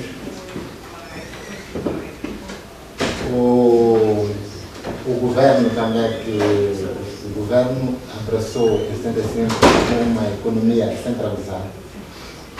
A preocupação que houve em termos de momento foi trabalhar no sentido de garantir que houvesse uma manutenção dos níveis de produção e produtividade, principalmente nas áreas que tinham sido abandonadas. A estratégia foi a criação de empresas estatais em torno das zonas dos perímetros urbanos. Houve um sistema de cooperativas também de produção. A agricultura foi vista como a base de desenvolvimento e a indústria como dinamizador do processo produtivo. De 80 a 90, praticamente houve projetos e programas que foram implementados na esteira destas políticas, e durante este período, a primeira metade da década, assistimos, como resultado dos investimentos, à construção de novos regadios. Houve um aumento da área que foi também decorrente da mecanização, o uso de tratores e autocombinada, inclusive para a colheita industriais. E houve aumento de produção e produtividade nestes setores também. Mas durante esta década também agudizou-se a guerra de desestabilização, e o que levou a um abandono dos campos de produção as empresas estatais, parte delas foram à falência devido à guerra e, por outro lado, devido à questão de própria gestão, não eram lucrativas. Em 1986, já na segunda metade da década, em face daquilo que se assistia, principalmente à questão da gestão das empresas estatais, houve um programa de reabilitação econômica e uma passagem da economia centralizada para uma economia de mercado e uma reforma em toda a economia. 90 a 94 é um outro momento especial. 92 foi o ano do acordo de Roma, que é o fim da guerra de desestabilização. Mas, a parte também do fim da guerra, houve um movimento do regresso dos refugiados para as suas zonas de origem. Paralelamente com este movimento, houve um programa de emergência no sentido de distribuição de cimentos e utensílios, que era a forma de entregar os meios para as populações que voltavam a reassentar. Este programa teve impacto, mas a sua gestão teve uma gestão que não foi do nível do agrado daquele que era o financiador principal, que era a Suécia. E isto criou um problema, de certa maneira, de descrédito em termos de setor. E neste período também assiste-se que alguns doadores potenciais do Ministério começam a financiar projetos isolados e desintegrados. Para a fase em que nós estávamos, que o Ministério queria entrar numa abordagem de desenvolvimento, fracionar projetos não era a abordagem dele. E paralelamente a isto, teve que se estudar uma forma de como é que diria? Uma forma de trazer um novo ministério e vender uma nova imagem do ministério aos parceiros. Em 99, 94, 92, 93, 94, 99, neste período, assiste-se primeiro. Aqui está o MIS, a formulação e aprovação de uma política agrária e estratégia de implementação, que foi chamada de AEI. E esta política agrária e estratégia de implementação foi suporte para o pré-programa, o PROAGRI, que tinha como grande objetivo o desenvolvimento institucional do Ministério. E daí pensava-se que este era o ponto de partida para, antes de entrarmos no financiamento da agricultura propriamente dito. O subsetor do açúcar, as empresas estavam então estatais, passaram para o setor privado na privatização, e também aquela abordagem que vínhamos tendo nos anos 80 de grandes regadios, houve uma passagem para uma maior abordagem para irrigação de pequena escala. 99, 2006 foi o ano de implementação do PROAGRI 1, e o legado do PROAGRI 1 foi, principalmente no quadro legislativo regulador, houve novas políticas, novas leis, regulamentos que foram formulados e aprovados. Houve uma análise funcional do Ministério da Agricultura que culminou com a definição das funções nucleares do Ministério e a separação daquilo que eram as funções que teriam que ser repassadas para o setor privado. Fora isso, o nível central ficou mais com a formulação de políticas e estratégias, enquanto o nível local, província e distrito, mais foi com o papel de implementação. Foi criada uma maior capacidade em termos de formação e contratação de técnicos, e meios de trabalho, como viaturas e computadores a todos os níveis. E nos finais em 2004 termina o PROAGRE 1 e inicia o processo de formação do PROAGRE 2 e foi 2004, 2005 e a sua implementação começou em 2006, assim como nesta altura houve uma maior pressão do governo no sentido de haver programas, não mais em termos de capacitação institucional, mas que olhasse a questão da produtividade. E um dos programas que foi desenhado nessa altura foi o programa de intensificação e diversificação agrícola. Quer o PROAGRE 1, 2 o PROAGRE e este programa não chegaram a ser implementados. Em 2007, à luz do movimento que começou em 2006, que era a nova iniciativa, a Revolução Verde em África, em 2007 o governo de Moçambique aprovou a estratégia de Revolução Verde do Moçambique, que está ligado em certa medida com o movimento todo africano da Revolução Verde. Esta estratégia de Revolução Verde teria o seu plano de ação para a produção de alimentos aprovado um ano depois, em 2008, com um período de implementação de 3 anos, 2008 e 2011.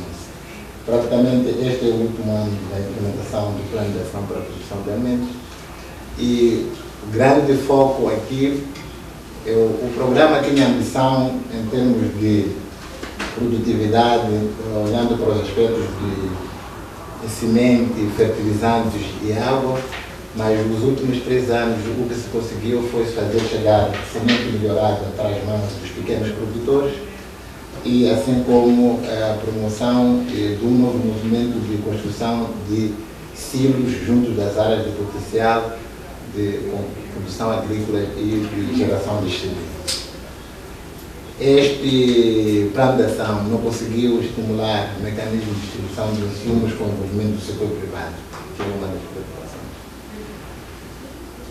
2011, em maio deste ano, foi aprovado o Plano Estratégico de Desenvolvimento do Setor Agrário, mas que ele tirou lições deste movimento todo, de 75 até esta parte, e uma das lições é que o crescimento da agricultura precisa de uma perspectiva faseada de curto, médio e longo prazo para ter o impacto necessário na segurança alimentar e nutricional. O aumento da produtividade exige intervenções harmonizadas para obter resultados sustentáveis, onde o papel do Estado é relevante para o desenvolvimento agrário como normador e facilitador. É necessário o reforço dos mecanismos de coordenação intersetorial e é uma condição de sucesso para a produção agrária.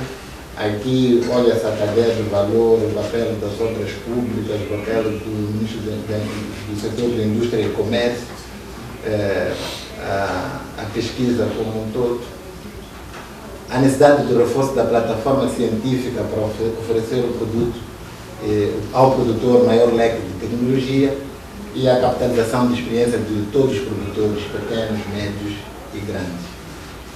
Sem tirar a importância do Instituto de Cereais no reforço da comercialização e da reserva alimentar. A visão do PEDSA, que é o Plano Estratégico do Desenvolvimento do Setor Agrário, é um setor agrário próspero, competitivo e sustentável, capaz de oferecer resposta aos desafios de segurança alimentar nacional e atingir mercados agrários a nível global. E a missão do setor hoje é contribuir para uma segurança alimentar nacional e a renda dos produtores agrários de forma competitiva e garantindo a equidade social e de género. O plano estratégico tem 4 pilares: o da produtividade, o acesso aos mercados, recursos naturais e instituições. Na área de produtividade temos 8 programas totais que vão implementar esse plano estratégico e os dois grandes programas, os dois primeiros dois programas que estão ligados com a parte agrícola, é para a produção de alimentos e fomento de cultura de alimentos naquelas culturas por grupos. Fora isso, tem outras componentes, outros programas que complementam os outros programas e 30 projetos como um todo.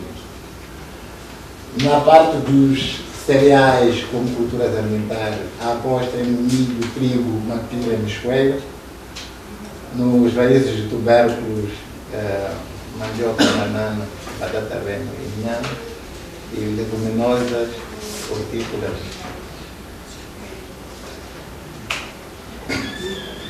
Como mecanismos de implementação, reconhece-se que a concentração de esforços, ou pretende-se com o PEDSA concentrar-se naqueles 6 corredores que me fiz menção logo no primeiro slide, e a concentração de esforços será nos locais a partir dos quais pode-se desencadear efeitos multiplicadores à escala nacional, e privilegia-se zonas de potencial agroecológico com infraestruturas, equipamentos e bases científicas e mercados. Então, esses corredores já têm estes elementos que vão ser potencializados. E pretende também, como mecanismo, promover sinergias e parcerias entre público e privados para o desenvolvimento da cadeia de valor nos produtos agrários na base daqueles produtores. Basicamente é isto que muito obrigado.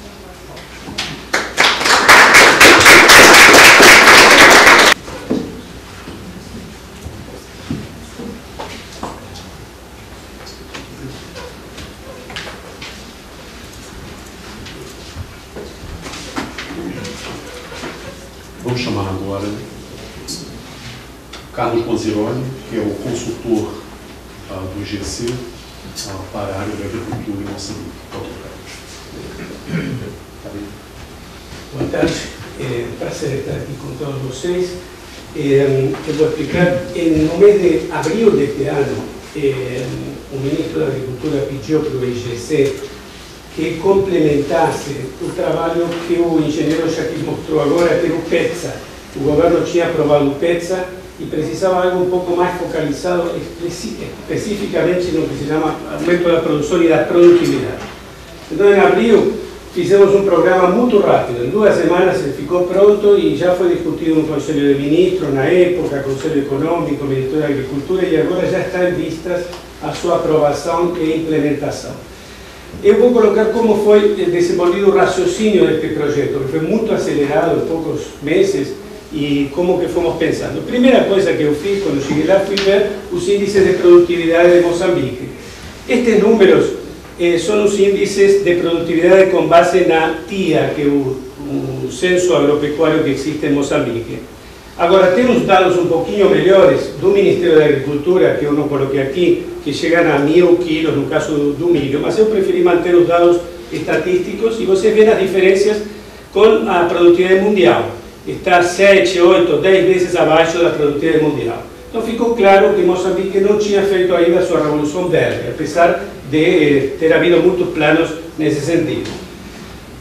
Vimos também que a área média de produção era 1,59 hectares, apenas 5 a 20% da produção ia para o mercado, 3% dos agricultores tinham insumos agrícolas modernos, 3% tinha crédito e, como também falou o engenheiro Jaquis, tinha um enorme potencial. Moçambique tem 31 milhões de hectares viáveis e agricultiváveis, ou seja, dá para fazer um grande avanço se uma política for implementada. Esta situação de Moçambique é clássica de todos os países subdesenvolvidos, não é só Moçambique. Este foi o famoso diagrama do círculo vicioso de Nurks, um economista hindu, que mostrou que você partindo de baixa produtividade, tem baixa renda, não tem poupança, baixo investimento, baixa produtividade. Ou seja, alguém tem que romper esse círculo vicioso. O círculo vicioso não se rompe sozinho. e não se rompe só pelas forças do mercado, que eu vou explicar agora.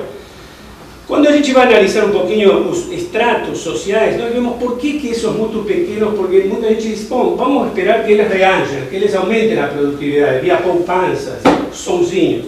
Os muito pobres não aumentam a sua produção, porque uma família que planta só 1,59 hectares, não planta isso porque não quer.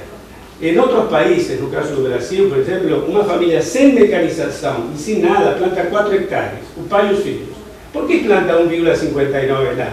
Porque as pessoas passam fome ou têm doenças. O problema é calórico de doenças e essas pessoas não vão aumentar a produção e a produtividade se não se resolver o problema social. Não é uma política agrícola que vai tirar esse pessoal ou vai levar essas pessoas para aumentar a produtividade. Não é o estímulo, um crédito do mercado que vai sair. É um problema social e isso tem que ser atacado com políticas sociais. Tampouco tem problemas de management, essa gestão, mesma coisa. As pessoas não fazem as capinas, as sachas, como fala em Mozambique, por falta de energia, não é por falta de crédito, falta de política. Agora, existe um grupo que pode aumentar a produtividade. Portanto, a proposta nossa vai ser focalizada num grupo de agricultores que sim seria capaz de reagir aos estímulos de uma política agrícola. O problema da agricultura em geral, não só de Moçambique, é que a agricultura é de alto risco, já foi falado hoje de manhã, não é um setor que reaja normalmente nas condições de mercado. Você tem risco de clima, peste, pragas. No caso de Moçambique e da África, a fauna bravia, os elefantes, os hipopótamos que comem tudo, e os preços que são muito oscilantes. Na indústria, os preços não oscilam da forma que oscilam no mercado agrícola, porque o mercado agrícola é concorrencial, competitivo e atomizado. Portanto, muito flutuante. Então, você é atacado por 4 tipos de eventos de risco. E a indústria não tem essa situação. A indústria não sofre nem de clima, nem de peste, nem nada disso. Por isso que é necessário a entrada do Estado. Em todos os países do mundo, a agricultura reagiu com estímulos do Estado. O Estado tem que fazer o take-off e romper aquele círculo vicioso que eu falei antes. E na agricultura significa alguém assumindo o risco. E o risco tem que ser assumido pelo Estado, porque outras pessoas, ninguém mais vai assumir o risco. O agricultor vai fazer agricultura se o risco não for inteiramente dele. Se não, eu sou inclusive agricultor, sei disso, a gente leva muito prejuízo. Se o Estado, em Moçambique, não assumir esse risco, a situação futura, a inflação, que já está tendo, por causa dos alimentos, que está aumentando, tensão social nas cidades, que já está tendo, junto com um declínio da população rural. Os jovens rurais estão abandonando o meio rural. Os jovens rurais começam a trabalhar numa chapa, numa loja, vão embora. Vão sobrar na agricultura quem? Os velhos, os pobres e os doentes.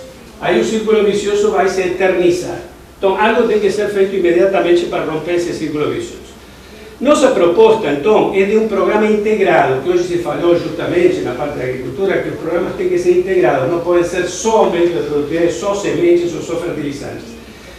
Para aumentar as produtividades, sim, primeiro. Segundo, para que esse aumento de produção seja dirigido ao mercado interno, porque muitas vezes a produção é dirigida e exportada de forma ilegal para outros países, então se vai ter um aumento de produção e produtividade que isso seja para o país.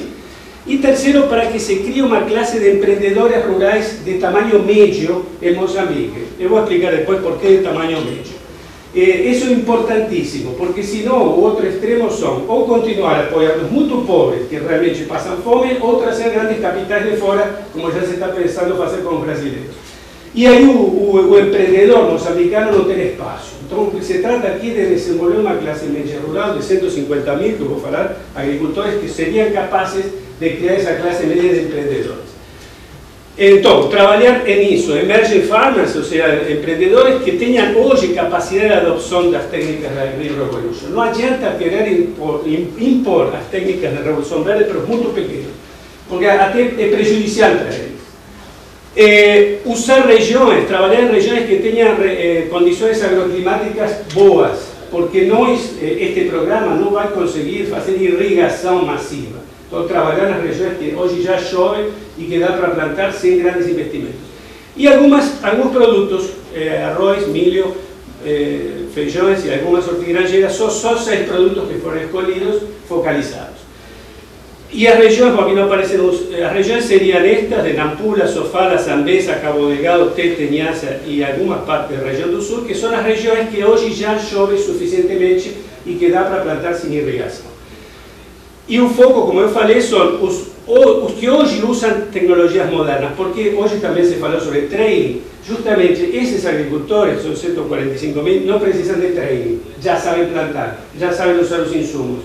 Eles estão com um constraint em capital, não em mão de obra. A mão de obra deles é suficiente e capacitada, falta injeção de capital. Então, é um setor que pode reagir, que produz em áreas de mais de 4 hectares. Nós queremos aqui trabalhar com pessoas que produzem hoje já em áreas de mais de 4 hectares, que já demonstrou capacidade de pagar pelos empréstimos.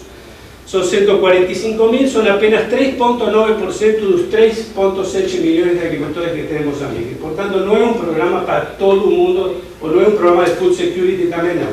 É um programa de produção e produtividade, o que não invalida os programas de food security, que são fundamentais para tirar as pessoas da fome e da doença. Este é um programa focalizado no crescimento da produtividade. Esses 145 mil hoje produzem 37% da produção de crops, 32% da produção de exportada, 12% dos tubérculos, tem 29% da área e já tem apenas 5,7% do crédito. Que você vê com uma parcela pequena de crédito, eles já são responsáveis por quase 40% da produção. Portanto, é um grupo que está, não é uma invenção. Já hoje eles já são produtivos. A ideia é aumentar um pouco o tamanho da escada para que ele possa subir na árvore, basicamente. Então, a gente calcula ou diz que trabalhar com os muito pobres ou com todos os produtores de Moçambique seria, além de caro, ineficiente, porque diluiria os produtos, os recursos, os poucos recursos, em uma quantidade muito grande de produtores que não teria uma resposta adequada. Eu sei que o que eu estou falando não é muito popular, mas os economistas temos essa característica de ser um pouco, assim, às vezes, cruéis nas nossas análises. O objetivo não é ser cruel. Bom, então, o programa de integrado de produção e produtividade, como eu falei antes, não é só de sementes fertilizantes. Primary roads, tem que ter estradas, eu vou explicar um pouquinho, armazéns, o fornecimento dos insumos, um sistema bancário, o crédito sim, tem assistência técnica e seguro. São 7 componentes que a gente desenvolveu. Por quê? Estradas. As estradas terciárias em Moçambique não são pavimentadas, bom, isso não era de se esperar, também é normal, estão em condições bastante ruins, e se trata não de asfaltar, mas pelo menos de nivelar essas estradas para garantir o escoamento. Mas não só para garantir o escoamento. Muitas pessoas dizem que o objetivo é garantir o escoamento. O escoamento acontece de qualquer jeito, só que o preço pago ao produtor sempre é muito baixo. Quando você melhora as estradas, automaticamente melhora o preço pago ao produtor, porque entra mais concorrentes a comprar a produção lá na machamba. E isso permite ao produtor barganhar com mais transportistas, ou comercializadores, intermediários. Então, a estrada em si mesma é fundamental. Ela já melhora um pouco o preço do produtor, e o objetivo deste programa é melhorar o preço do produtor e fazer cair o consumidor. Essa é a mágica deste programa. A gente quer que as duas coisas aconteçam. Segundo, os armazéns. O Moçambique tem uma quantidade razoável de armazéns. Muitos deles vêm da época da colônia, são as cantinas, a gente viu, mas estão muito abandonados. Houve um programa de recuperação do Ministério da Indústria e Comércio que melhorou bastante, e agora já, em função deste programa, o Ministério da Indústria e Comércio se dispõe a fazer um empréstimo que seria acoplado a este programa para garantir um mercado, para garantir o escoamento dos produtos e a venda dos produtos. Porque a ideia seria que seriam financiados mais ou menos 3.000 cantineiros e traders entre 4 e 12 mil dólares por cantineiro, ou por trade ou por lojista, dependendo. Por quê? Porque eles não têm capital circulante, não têm working capital, não têm transporte, ou está deteriorado. E a ideia é financiar isso, mas condicionado a 3 questões. Que eles mandem essa produção para dentro de Moçambique e não a enviem de contrabando para Malawi. Segundo, que se comprometam a comprar uma certa quantidade de produção de uma certa quantidade de produtores. Certo? E terceiro, que permitam que suas estruturas sejam usadas para o depósito dos fertilizantes e as sementes que vão chegar dentro do plano de crédito. porque senão não haveria logística para a entrega dos insumos que eu vou falar agora. E ainda a questão das sementes e fertilizantes. Em Moçambique tem uma série de empresas importantes, mas o problema dos fertilizantes e das sementes são sementes. As sementes que se usam em Moçambique, em geral, são, na melhor das hipóteses, sementes melhoradas. A maior parte são sementes produzidas localmente. Essas são sementes de baixa produtividade. As únicas sementes que poderiam triplicar a produção, como a gente coloca, seriam sementes pelo menos híbridas. Não estou falando de transgênicos. Não tem nenhum país que faça agricultura hoje só com sementes crioulas ou do local. Tem que usar sementes de alta potencialidade, que com um pouco de fertilizante, mesmo que você não queira, ela produz. 2, 3 mil quilos. Você sai desses 600 quilos, sai desses 1.000 quilos e chega a 3.000 quilos. E fertilizantes. Então, aqui a ideia é desenvolver. Agora, qual é a situação? Não se trata de dar de graça sementes ou fertilizantes aos agricultores, como se faz em muitos países. Isso não serve de nada. Se trata de um sistema que vou colocar através de vouchers e de empréstimos. As empresas teriam que trazer as sementes e seriam conveniadas para entregar essas sementes a uma certa quantidade de agricultores contra a entrega de um voucher que o agricultor vai receber do governo. Então, a ideia, as empresas agora já estão sendo contactadas e, se isto funcionar, elas vão importar sementes, provavelmente no curto prazo. Ou usar as que existirem em Moçambique, da Panado, da Semoca, algumas dessas sementes são úteis. O crédito, então, finalmente temos o crédito, que é o mecanismo central. A experiência atual é de que existem vários fundos, FARE, FDA, CEPAG, NGOs, etc., que existem em Moçambique. Todas elas juntas dão 3% de crédito de todos os agricultores de Moçambique. Só 3% com todo isso junto. E mesmo assim, em condições extremamente subsidiadas, ou não são subsidiadas, senão sem controle dos pagamentos. Ou seja, as pessoas recebem dinheiro, recebem recursos, depois não pagam. E isso aí é o pior dos mundos. Então, eu sempre falo, a pior coisa que pode acontecer é confundir a palavra doação com crédito. Se você é crédito, tem que ser crédito, porque se a pessoa se acostuma a receber crédito e não pagar, ele confunde com doação e nunca mais vai pagar crédito nenhum. E nunca mais vai se integrar em sistema bancário nenhum. Então, o grande logro deste projeto não é nem sequer o aumento da produtividade, é você conseguir que 140.000 pessoas se convirtam em empreendedores rurais com capacidade de se integrar no mercado do futuro. Se esse crédito não for pago, você destrói a dignidade da pessoa. E a pessoa se converte em um pedinte, um mendigo, que daqui em diante nunca mais vai se integrar nos mercados. Então tem que acabar com isso e tem que transformar essas pessoas em agricultores que vão pagar. Por isso este sistema tem que ser diferente, não pode ser um sistema que não se pague. E a ideia para isso é que existem bancos em Moçambique e privados, porque eu usei muito o exemplo brasileiro, que como funcionou, só para você ter uma ideia. O Brasil criou o que se chama fundos constitucionais. O governo, na Constituição de 88, criou os fundos constitucionais, que são a garantia do crédito dos bancos. Não é para esse crédito ser dado ao agricultor. Os bancos dão o crédito, mas se houver default, é debitado no fundo constitucional. Então a ideia é que usar os bancos comerciais para operacionalizar o crédito, mas com um fundo de aval do governo, que seria debitado somente em caso de default. Mas o dinheiro é circulado através dos bancos comerciais, por quê? Porque os bancos comerciais são os que conseguem selecionar melhor, monitorar melhor e enforcement, é dizer, cobrar melhor pelos recursos. Tem essa tradição. Claro que vai ter um subsídio nos juros, que eu vou falar agora. Outros instrumentos, só para finalizar essa primeira parte, é assistência técnica e seguro. Assistência técnica seria terciarizada. Assistência técnica oficial seria usada, e vai ser usada, na questão assistência técnica oficial seria usada na questão da localização dos produtores, mas a capacidade, digamos, o controle da aplicação dos insumos seria feito com jovens e ONGs que seriam contratadas especialmente para isso. Mas não seria muito necessário, considerando que se os agricultores forem bem escolhidos, já eles não precisariam muita assistência técnica. E um seguro de 2% do total, que será descontado do agricultor na hora do crédito para eventuais problemas muito locais da produção. Ou seja, tem dois riscos.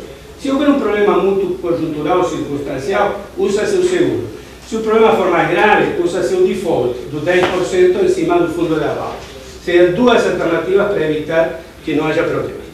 A implementação, então, seria com um fundo estatal, garantidor do risco, seria uma taxa de juros de 4% ao ano, e a diferença de 10%, porque a taxa de juros do Banco Central é 13,18%, seria jogada no orçamento com equalização, para que fique bem transparente. Os bancos comerciais receberiam 10% de overhead. Então, aí que está o interesse do banco comercial. Qual é o interesse dele? Ele cobra 4% do agricultor, ok? Isso passa pelo Banco Central, devolve esse dinheiro. 10% ele fica e não tem risco. E se tiver default, debita no fundo. Então, o banco comercial é lucro certo, 10% é dele. Por isso que eles estão muito interessados neste projeto, certo? Eles não vão ter risco nenhum e colocariam a organização do banco a funcionar para este trabalho. Se trabalharia com os agricultores viáveis da forma de vouchers. É dizer, a ideia é não entregar dinheiro, sino vouchers, e o agricultor contra os vouchers pega as sementes, os fertilizantes e paga a diferença ao banco. Só para ir vendo, o pacote de crédito seria $1.000, seriam $600 mais ou menos para fertilizantes, 320 para pesticidas e sementes, 20% para assistência técnica que ele vai entregar ao técnico. O seu técnico contratado não vai receber salário, ele vai receber o voucher se o agricultor estiver satisfeito com a assistência técnica, senão o técnico não recebe o voucher, está claro? Então, os agricultores, os técnicos, os jovens, vão ganhar vouchers. Com esses vouchers, eles cobram do banco. O seguro de $20 e os $40 dos juros, que já são descontados desde o início. São $1.000, a ideia do projeto, $1.000 por agricultor. O que, aí, bom, aqui tem uma coisa interessante, muita gente diz, $1.000 é muito pouco, teria que ter mais working capital. Nós não quisemos aumentar muito o working capital, na verdade vai sobrar só $100 para mão de obra, para evitar que esse dinheiro seja desviado. Na forma de vouchers nominativos e intransferíveis, a maior garantia que esse dinheiro seja aplicado. Seriam só $100 para working capital. Aí dizem que é muito pouco. Aí justamente usa uma teoria de Hirschman, que se chama desenvolvimento com escassez. Hirschman diz que é melhor fazer o desenvolvimento com escassez do que com excesso de recursos. Por quê? Porque você dá pouco, faz o take-off, e isso gera novas necessidades.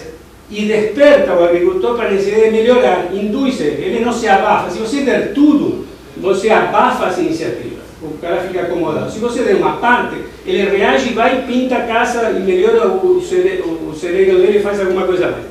Aí ou gera novas demandas ou gera investimento.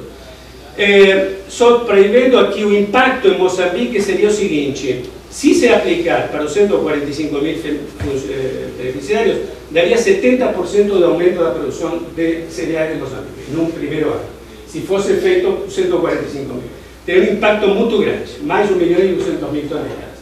Se se fizer só com 40 mil agricultores, que provavelmente seja o caso, aí o impacto será menor, mas ainda será de quase 20%.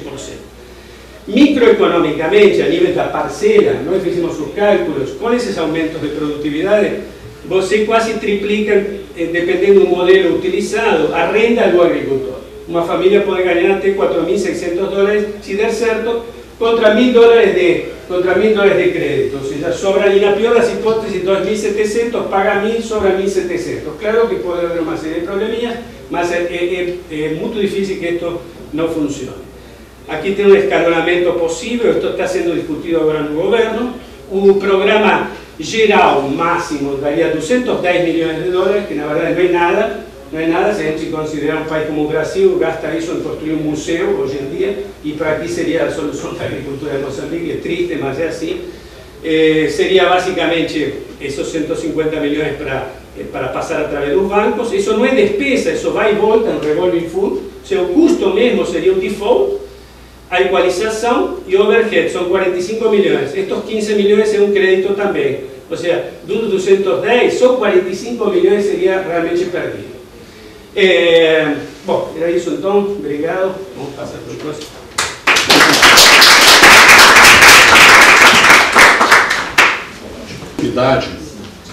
Nós vamos ter a oportunidade de debater a questão da agricultura nessa perspectiva, né, de expansão da produtividade e da produção.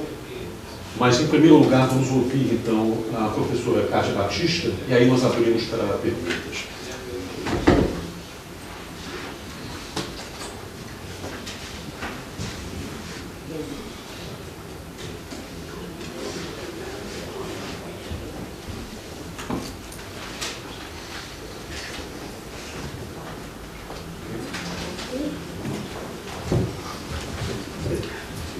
Boa tarde, muito obrigada pelo interesse e pela vossa presença aqui hoje. Eu vou falar sobre este projeto que vai um pouco no seguimento, esperemos, dos projetos que foram apresentados aqui hoje. E, no fundo, o nosso objetivo vai ser tentar arranjar uma nova forma de financiamento, uma forma diferente de financiar a modernização agrícola em Moçambique. Comecemos por uma motivação a nível muito geral. A maior parte das pessoas, a maior parte da população em Moçambique está ainda nas zonas rurais, apesar do movimento de urbanização forte que estamos a assistir e que vai ser discutido na segunda parte desta sessão.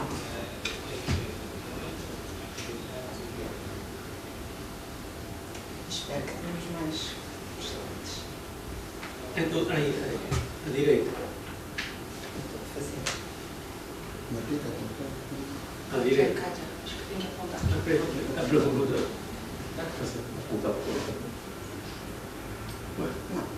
Não, mas nessa setinha à direita.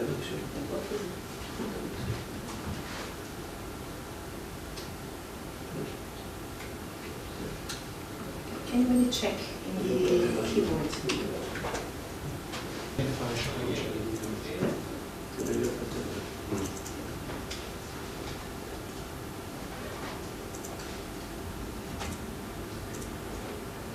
Ok? Então, estamos muito bem, estávamos no início, portanto vamos recomeçar.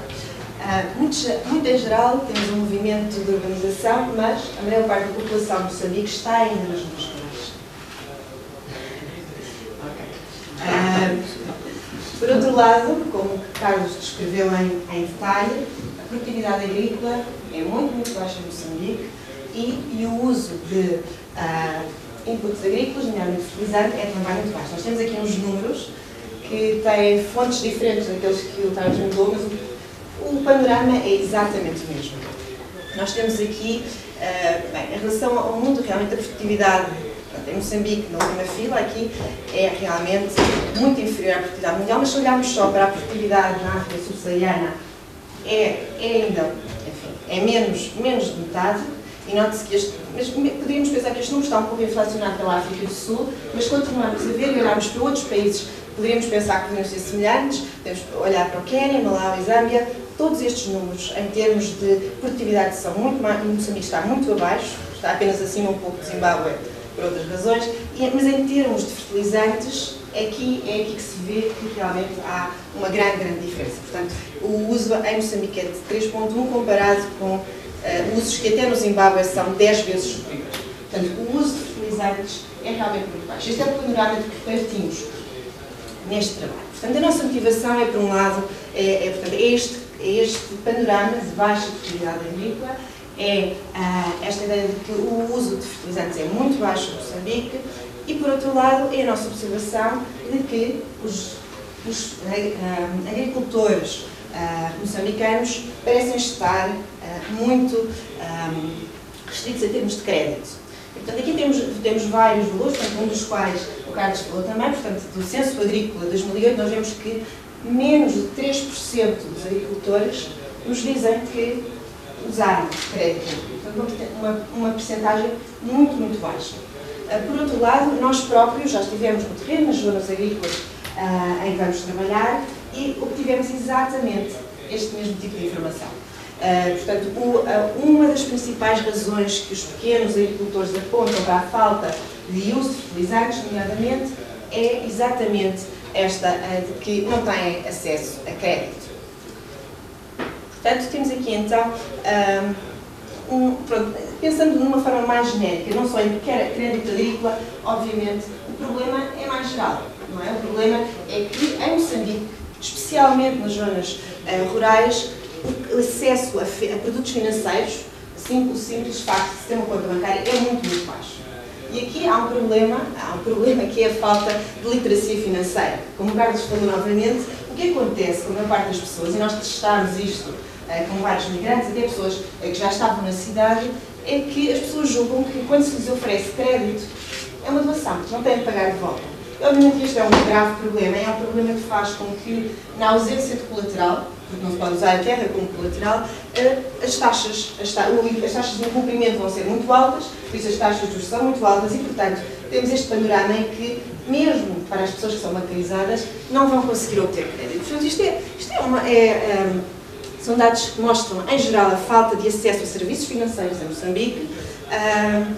E, de resto, temos aqui dados que comparam, nesta tabela final, comparamos os dados do FinScope, que foi um inquérito abrangente, representativo de todo o país, e comparamos com os dados que nós próprios já recolhemos nos nossos dados piloto. E, portanto, o que vemos aqui é que, portanto, na zona de Maputo, o FinScope diria que 46% das pessoas têm conta bancária. De acordo com os nossos dados, que eu vou descrever mais à frente, mas que dizem respeito basicamente a migrantes, pessoas que vieram das zonas rurais e que vivem agora na cidade de Maputo, conseguimos encontrar 69% destes migrantes com conta bancária. Se calhar porque querem fazer transferências para as zonas rurais. Depois, em termos de famílias das zonas rurais, vemos que o FinScope, o tal survey representativo, dá-nos uma porcentagem de 14,7% das famílias com contas bancárias a fala, mas apenas 6% em Manica. Portanto, números extraordinariamente baixos. No nosso survey temos números mais altos, portanto, aqui temos dois números. O número que obtivemos, portanto, estes 66% dizem respeito a famílias nas zonas rurais, mas isto foi-nos descrito pelos migrantes que nós entrevistámos, migrantes esses que dizem respeito a famílias que têm de ter telemóvel, por exemplo. Portanto, isto justifica este número mais alto, mas, por outro lado, quando nós próprios fomos às zonas rurais, quando falámos com famílias que têm quintas nessas zonas, o número que encontramos foi de 28% nestas duas zonas, só fala em Manica. Portanto, os números continuam a ser muito baixos em geral, simplesmente de acesso a produtos financeiros. E note-se que, só uma pequena nota para dizer que estas zonas em que nós estivemos são zonas em que está presente o banco de oportunidade, pelo menos. Portanto, são zonas onde há banco. Obviamente que estes números vão ser muito mais baixos se nós sairmos para fora destas zonas. E, portanto, temos a conjunção destes três fatores que nos levam a crer que é importante tentar encontrar novas formas de financiar investimento agrícola. Eles têm um plano extensivo, mas aqui o que nós vamos tentar fazer é tentar perceber como é que podemos ser imaginativos, como é que podemos tentar encontrar novas formas de financiar investimento agrícola. E então, uma das observações que fizemos é de que há várias centenas de milhares de migrantes, de pessoas que nascem nas zonas rurais e que estão a trabalhar nas zonas urbanas. E uma grande parte, uma fração muito significativa destes migrantes envia remessas. São substanciais, mesmo que estes migrantes internos dentro de Moçambique, que enviam remessas para as suas famílias nas zonas rurais de Moçambique. E, de facto, o tal censo agrícola de que falámos há pouco, o TIA 2008, dá-nos conta de que as remessas são já, antes de qualquer intervenção, as remessas dos migrantes são já uma fonte de financiamento muito maior do que o crédito agrícola, neste momento. Portanto, temos aqui, então, este número de que 14,6% dos pequenos agricultores nestas zonas rurais dizem já que estão a utilizar remessas, pessoas da cidade, para fazer investimento agrícola. E compara-se este número com os tais menos de 3% que temos para crédito. Portanto, daqui nós julgamos que há uma oportunidade, ou poderá haver uma oportunidade. Essa é a nossa ideia, é isso que queremos entender. Então, vamos tentar pensar exatamente nisso. Uma pequena pergunta, qual é o overlap daquelas percentagens? Portanto, não é overlap. Portanto, só uma sai. Sim, a maior parte das pessoas não faz o investimento. Estas são, do total, portanto, estes não são números que passam. Então, são complementos de receber a remessa e... Portanto, dado este quadro geral, portanto, esta motivação, surge-nos esta ideia de tentar mobilizar os recursos dos migrantes para modernizar a agricultura. Portanto, a ideia seria uma alternativa a crédito, que tem os problemas que todos conhecemos já, uma alternativa à poupança, que dada novamente a falta de literacia financeira é muito difícil de promover. Novamente o conceito de poupança é algo em que também é preciso investir bastante, a explicação deste conceito à população e por fim, subsídios. Portanto, a alternativa também à utilização dos recursos escassos, naturalmente, do governo. Portanto, no fundo, a nossa observação é que crédito, poupança, subsídios são maneiras alternativas, mas talvez nós possamos investir um pouco mais em utilizar remessas de migrantes para fazer esta tal, ajudar um pouco, obviamente, à modernização agrícola. Mas a questão é sempre como fazer na prática, não é? Como implementar. Pronto, esta é uma ideia, talvez seja uma oportunidade, mas como podemos fazer? E aqui há um ponto importante, que é o que nós temos, no fundo, nós podemos pensar numa família que está dividida, não é? E temos os migrantes com os recursos na cidade, mas eles não vivem junto às populações das zonas rurais. Portanto, há aqui um problema, que é o de que, se calhar, se estas pessoas tiverem interesses diferentes, vai ser difícil de monitorizar. Portanto, e isto é no fundo o que foi já observado em trabalho passado, o de que as pessoas que enviam as remessas, os migrantes que estão na cidade, tendem a ter preferências diferentes relativamente à sua utilização do que aqueles que recebem as remessas. Normalmente, o que acontece é que aqueles que enviam têm preferência por investimento, por poupanças, enquanto aqueles que recebem tendem a consumir estas remessas. Portanto, há esta diferença nas preferências sobre o uso das remessas. Por outro lado, há esta questão de que o migrante não tem controle direto. Normalmente, quando se enviam remessas, quando o migrante está a viver em Maputo e envia remessas para o norte de Moçambique, ele não vai controlar a forma como a família vai usar essa remessa. E, portanto, há aqui um problema que pode fazer das duas uma. Ou o migrante continua a enviar o dinheiro, mas o dinheiro não é utilizado como ele quer, ou pode começar a enviar menos, porque sabe que a família não vai usar o dinheiro como ele deseja. E, portanto, há de facto alguma pequena evidência que foi recolhida para migrantes de El Salvador nos Estados Unidos, em Washington, que foi recolhida em trabalho do meu coautor neste trabalho com outros coautores, e que diz exatamente que o que aconteceu quando se ofereceu a estes migrantes a possibilidade de controlarem melhor o uso destas remessas, o que aconteceu foi que, de facto, eles passaram a enviar mais remessas. Portanto, a nossa hipótese aqui vai ser de como é que vamos trabalhar à volta deste problema, que pode ser uma oportunidade, não é? Se conseguirmos aumentar o grau de controle do migrante sobre a remessa, talvez nós possamos conseguir fazer com que haja mais recursos a saírem da cidade para o campo e estes recursos a serem investidos de uma forma produtiva que beneficie a modernização agrícola em Moçambique. Portanto, esta é a ideia que temos e como é que vamos fazer isto na prática? Qual é a intervenção que nos propomos a fazer? Portanto, a nossa ideia será então a de oferecer aos migrantes que estão na cidade de Maputo a possibilidade de, no fundo, comprarem um pacote, financiarem o pagamento de um pacote de fertilizantes e sementes de qualidade que vai ser entregue às suas famílias nas zonas rurais por uma rede de agrovilas. Algo que é controlado pelos nossos parceiros. Portanto, e qual é o pacote de que estamos a falar? Só para ter uma ideia específica do que é que estamos a falar, é um pacote que tem um custo pequeno, relativamente pequeno, 3 mil meticais, alguns dos migrantes não acham isto, e eu terei de lá chegar, e que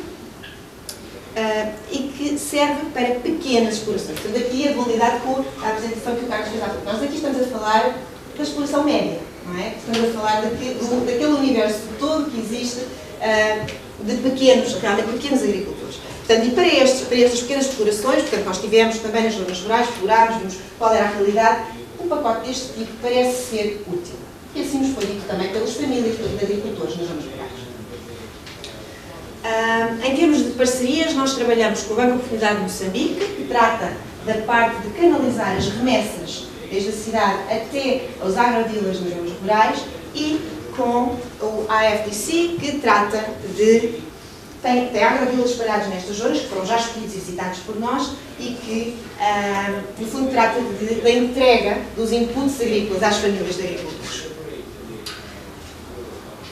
Eu não tenho tempo, portanto vou só aqui resumir ligeiramente a intervenção para vos dar os resultados que nós já temos do piloto que temos estado a efetuar. Portanto, no fundo, a nossa intervenção, que vai ser um Randomized Control Trial, no fundo, na expectativa de que tenhamos resultados que sejam mais facilmente replicáveis, pronto, temos obviamente um grupo de controle em que não há intervenção, temos um primeiro grupo a quem oferecemos então esta possibilidade de enviarem as remessas para as zonas agrícolas, depois temos um segundo grupo. Nós estamos cientes de que não basta para algumas famílias receber este pacote agrícola.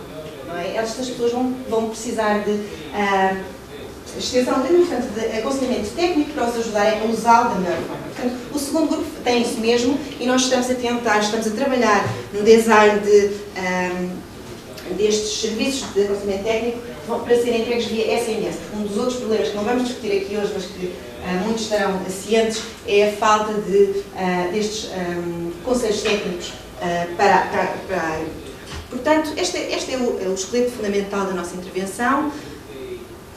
E eu vou saltar aqui um pouco de Policy Application e vou dizer que, pronto, nós temos um timeline e neste momento o que estamos a fazer é abordarmos cerca de 200 migrantes na área de Maputo, coisa que já foi feita, e oferecemos-lhe a possibilidade de enviarem as remessas.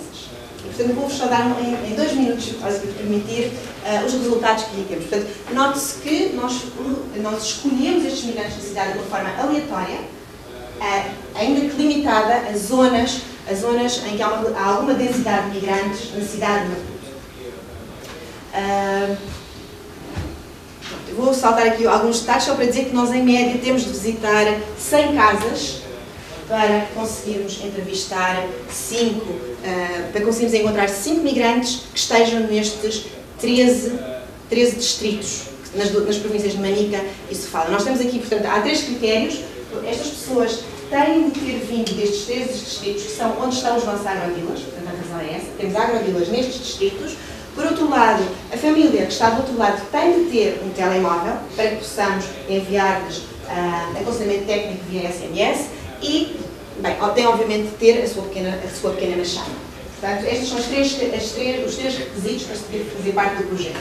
Portanto, a taxa que temos aqui é de 5%, uma taxa bastante boa em trabalho semelhante, em inquéritos também migrantes que nós estamos a fazer, que eu estou a fazer na Irlanda, a taxa é de cerca de 1% e bastante mais cara do que temos aqui. Portanto, tem sido uma taxa de sucesso bastante razoável em termos de execução deste inquérito. E só alguma informação sobre quais são os factos agora. Portanto, destes migrantes que nós encontramos, há já 56% que diz que envia remessas para as suas famílias. Note-se que um número ligeiramente mais alto envia remessas já em géneros, não em dinheiro, o que pode ser uma pequena indicação para o problema do controle. E em regra as pessoas enviam 3 a 4 vezes por ano ou uma vez por mês. Uma nota aqui é que nós temos números relativamente altos de pessoas que dizem que estão a enviar transferências por via bancária. Isto não é representativo e podiam ficar surpreendidos, mas de facto nós estamos a falar de zonas bastante a norte, ao centro de Moçambique, e estamos a falar de pessoas que nas zonas rurais têm telemóveis, por exemplo, porque, novamente há aqui uma certa limitação da nossa amostra. Daí a remessa ser também relativamente barata. Vamos concentrar-nos nestas duas produções, milho e arroz, porque são aquelas que são predominantes em Manica e Sofala. Portanto, isto são os dados que estamos a ter do nosso inquérito, novamente. E, pronto, o ponto onde eu queria chegar, teve um minuto, o ponto onde eu queria chegar foi que, de acordo com as nossas entrevistas, 72% das pessoas dizem que querem participar no projeto. Portanto, parece haver alguma procura, e este é o objeto desta primeira fase piloto, ver se as pessoas realmente têm procura pelo produto que estamos a oferecer. 72% disseram que sim. O que se passa neste momento é que as pessoas têm um mês, agora, têm mais 4 semanas, para ser exata, para ir ao banco e fazer o depósito do valor do pacote. E estamos neste momento, o projeto está em curso, eu daqui a um mês poderei dar mais informações sobre o que é que estamos a ter em termos de resultados. As razões, pronto, as pessoas que dizem que não, gostariam de ter mais tempo, essencialmente, para poderem, no fundo, recolher o valor, que não é assim tão baixo. Talvez aqui um pequeno sumário e com as policy implications que nós tiramos deste trabalho. And also with regards to education, I think people that live in an area that is more or less well urbanized, they can have greater access to the city and transport, and this can facilitate the development of education. With regards to the strategy to increase the question that was raised by Navalia, the municipality use resources from outside, but the idea is that in the coming years, the municipality should become more sustainable, which means it must create its own conditions for generating resources and to guarantee a return on the investments that have been done now. And on this matter of urbanization, with the link that it has with the revenues, the contributions come from the cement zone. To say not all of them, but the informal people don't contribute to the services that are required in the municipality. And from the residences, we can get property tax, etc. But at the moment, it seems to be a little illegitimate because these people have a right that allows them to live in that zone or to occupy that plot of land that they have. So there is an effort that is being made by the local authority but to the extent that these plots are considered to people, we have the situation where we create a single register for planning, for urbanization, and this can be used from the financial side as a means of obtaining revenues from them. And in recent years, there was a change in terms of legislation in the way of calculating the taxes, property taxes, and this will be a source of key source of financing for the local authority, apart from other things. But I think there was another question in regards to the specific policy.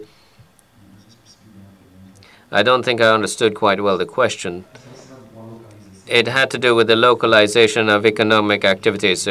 In some ways, I've responded to this. The plans allow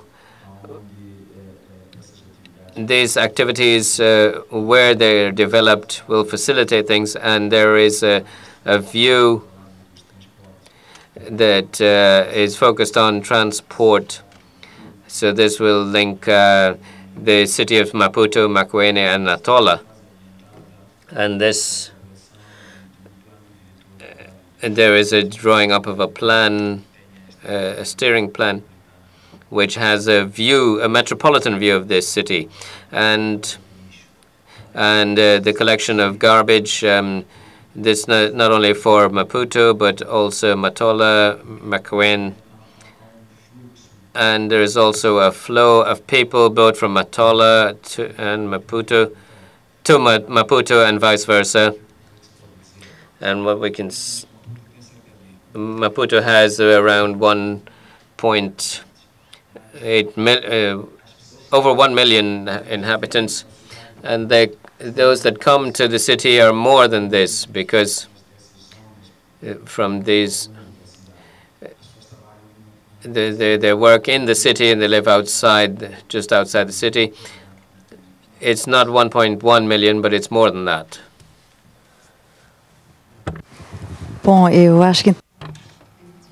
Well, I think the questions were answered.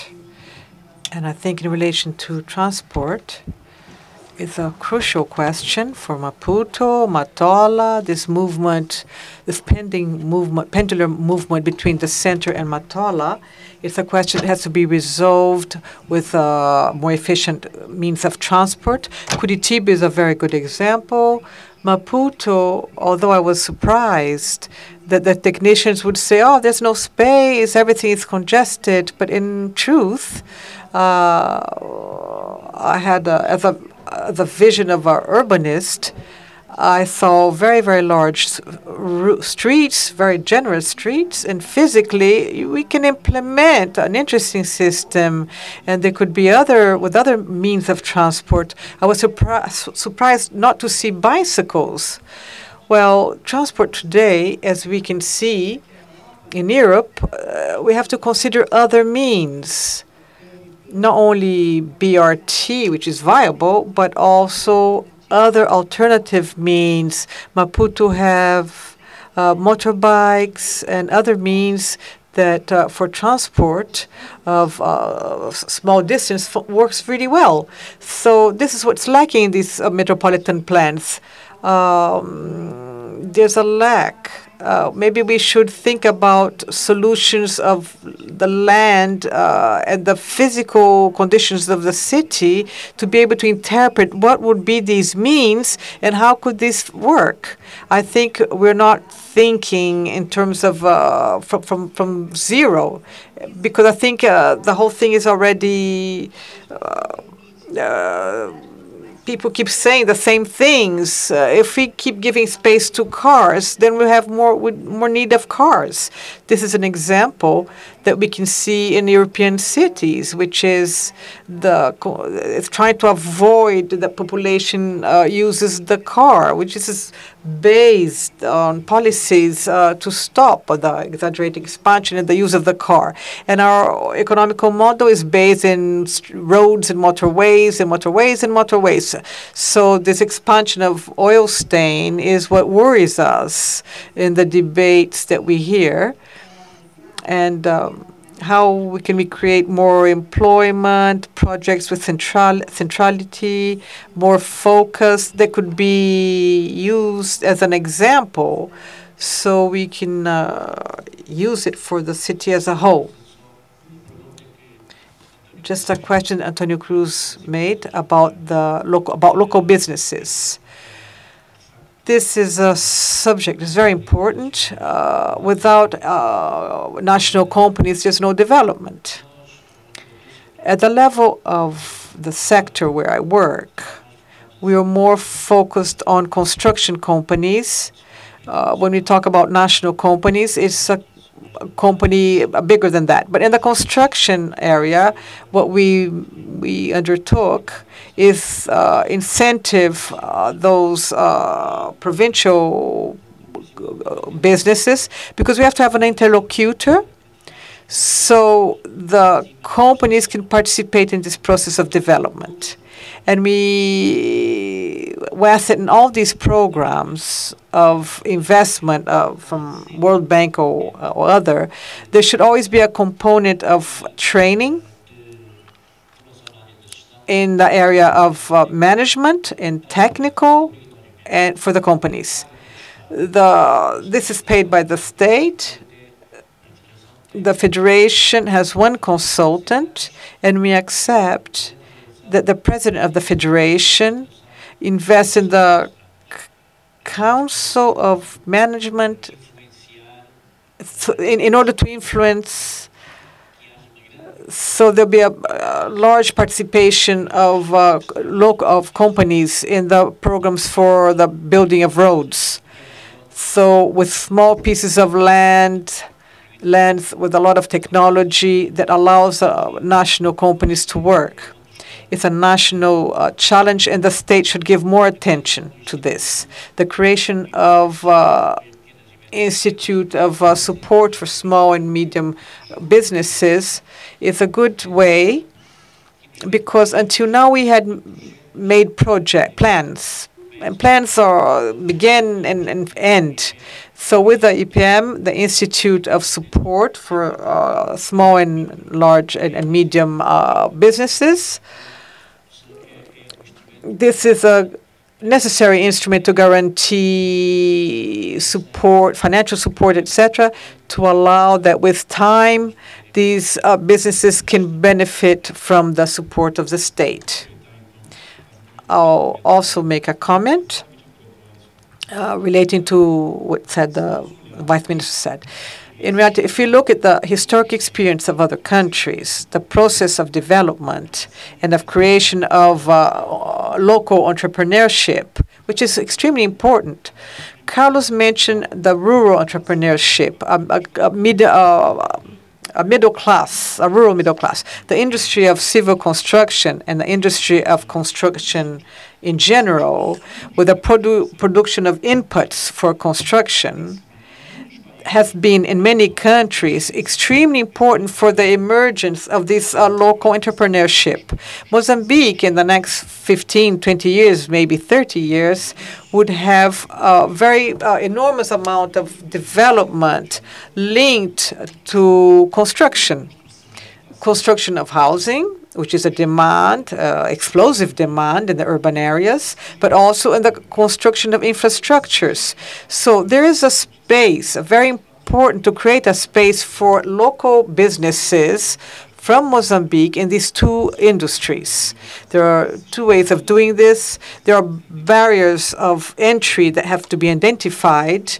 So the acquisition of equipments, for instance. If you do not have a market of leasing, it's very difficult for the entrepreneurs to buy a tractor, for instance, in the case of construction. So the training of the creation of leasing markets is very important. And this is important in very many countries.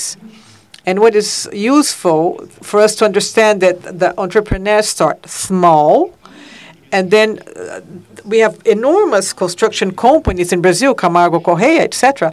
And they started with one or two engineers.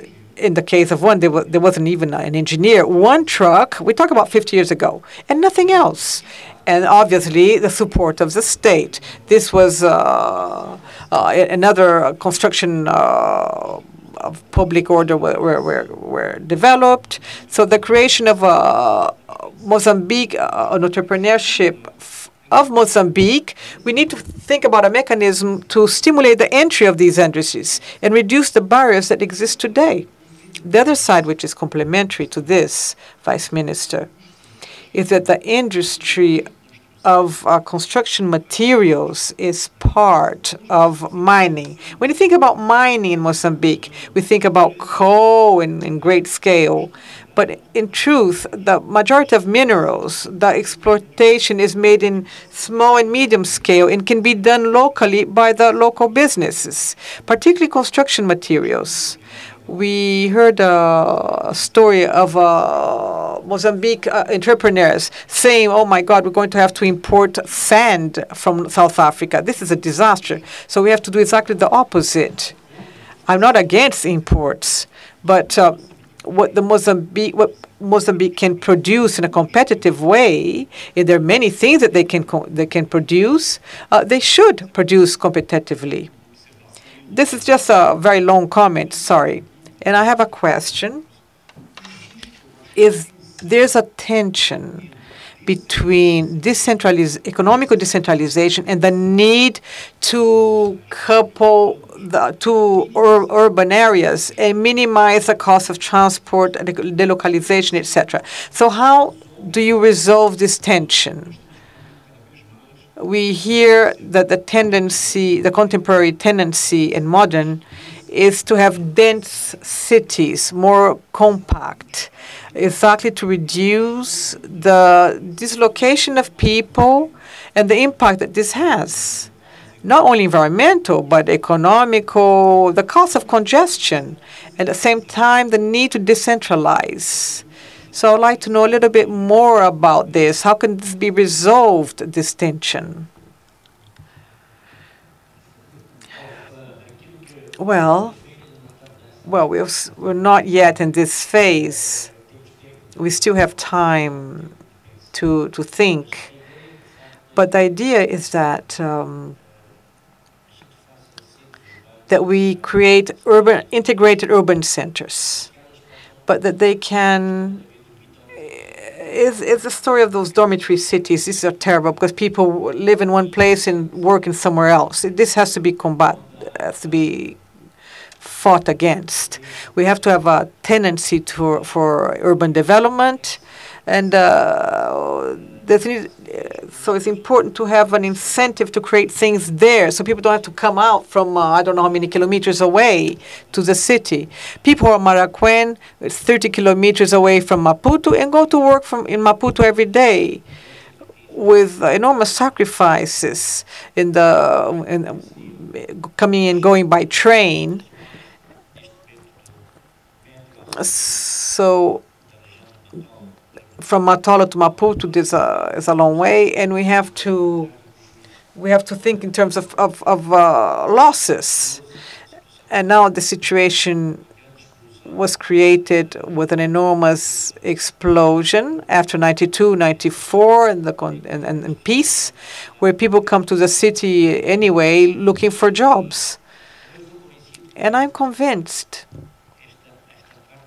that this part of urban planning is made with the forces of with market forces. We can influence a lot, but many things we make studies, but what happens really is something completely different, because what escapes us is the interesting aspects. It's a question, something that happened in the north, in a place where I was born, that they wanted to do a program of decongestioning. And they thought about everything in terms of housing, etc. But the social aspects, the intimate aspects of people, they did not consider. So people moved, and then they came back after a while to the same area. So in this thought, there are many problems that escape us, and I agree that we need to think in advance for the next 10, 15 years. Happily, we do not have the situation yet, but we can see that to wander around in Maputo has become already a problem during the whole workday. And although Maputo during the day is a congested city, in the evening it seems an empty city. So we have this dichotomy. So there are many people who are out and Maputo come to work in Maputo, and then when they go back to the areas on edge, the city becomes completely empty in terms of car traffic. Yes, to try to answer this question, in Maputo we can see an exodus of construction of housing around the city. Around the city or out of the city, we talk about Matola and Maracuén. But as these areas around the city will be developing, of course, people will not come out to the city anymore. And in the case of Matola, we have some specified examples of colleagues who during many years worked in the city of Maputo, but as Matola was developing, they didn't want they'd start asking to be transferred to Matola, which was very rare. It was not even thinkable at the time, because even administrative structures in these areas tend to create more posts of work, more facilities, so people go and settle there. Thank you.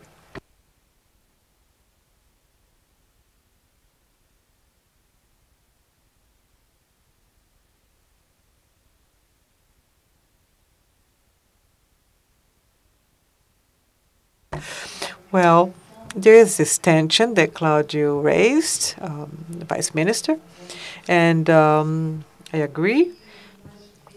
What we see as a solution, or maybe something like a solution, is the creation of centralities. Boroughs that, since they exist, they are central, but can be developed, become more dense, places where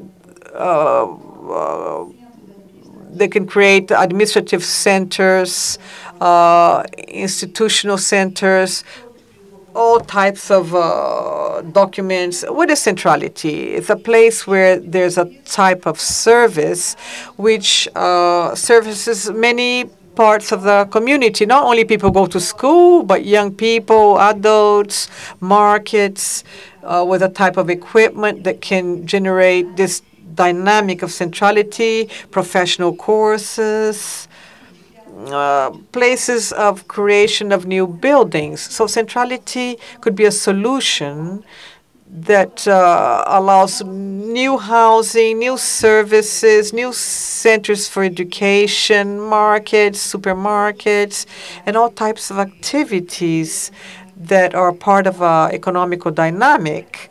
Not only the creation of the centrality, because that would demand specialized workers and etc. But we're not inventing anything new. The level of our work has been identified in the planning of Maputo. The existence of this offer, this technical offer, which is already in the directing plans, not only of Mapala, but Maputo as well. There's in the university, when they saw our proposal, which was to create 2 new centralities, they said, what would be those centralities? So that could be a way of counterbalancing this model, which is part of the whole world, Western world. Every city needs to create other cities because it's better value and real estate, which is not only in the middle of the city but in other cities, adjacent cities. Any more comment? I think we're already late. I'd like to thank the presence of the Vice Minister, the Councillor of Maputo, our colleague from Brazil, and all ladies and gentlemen, for your patience, because it's already more than 5:30. And well, I think it's only that. Thank you.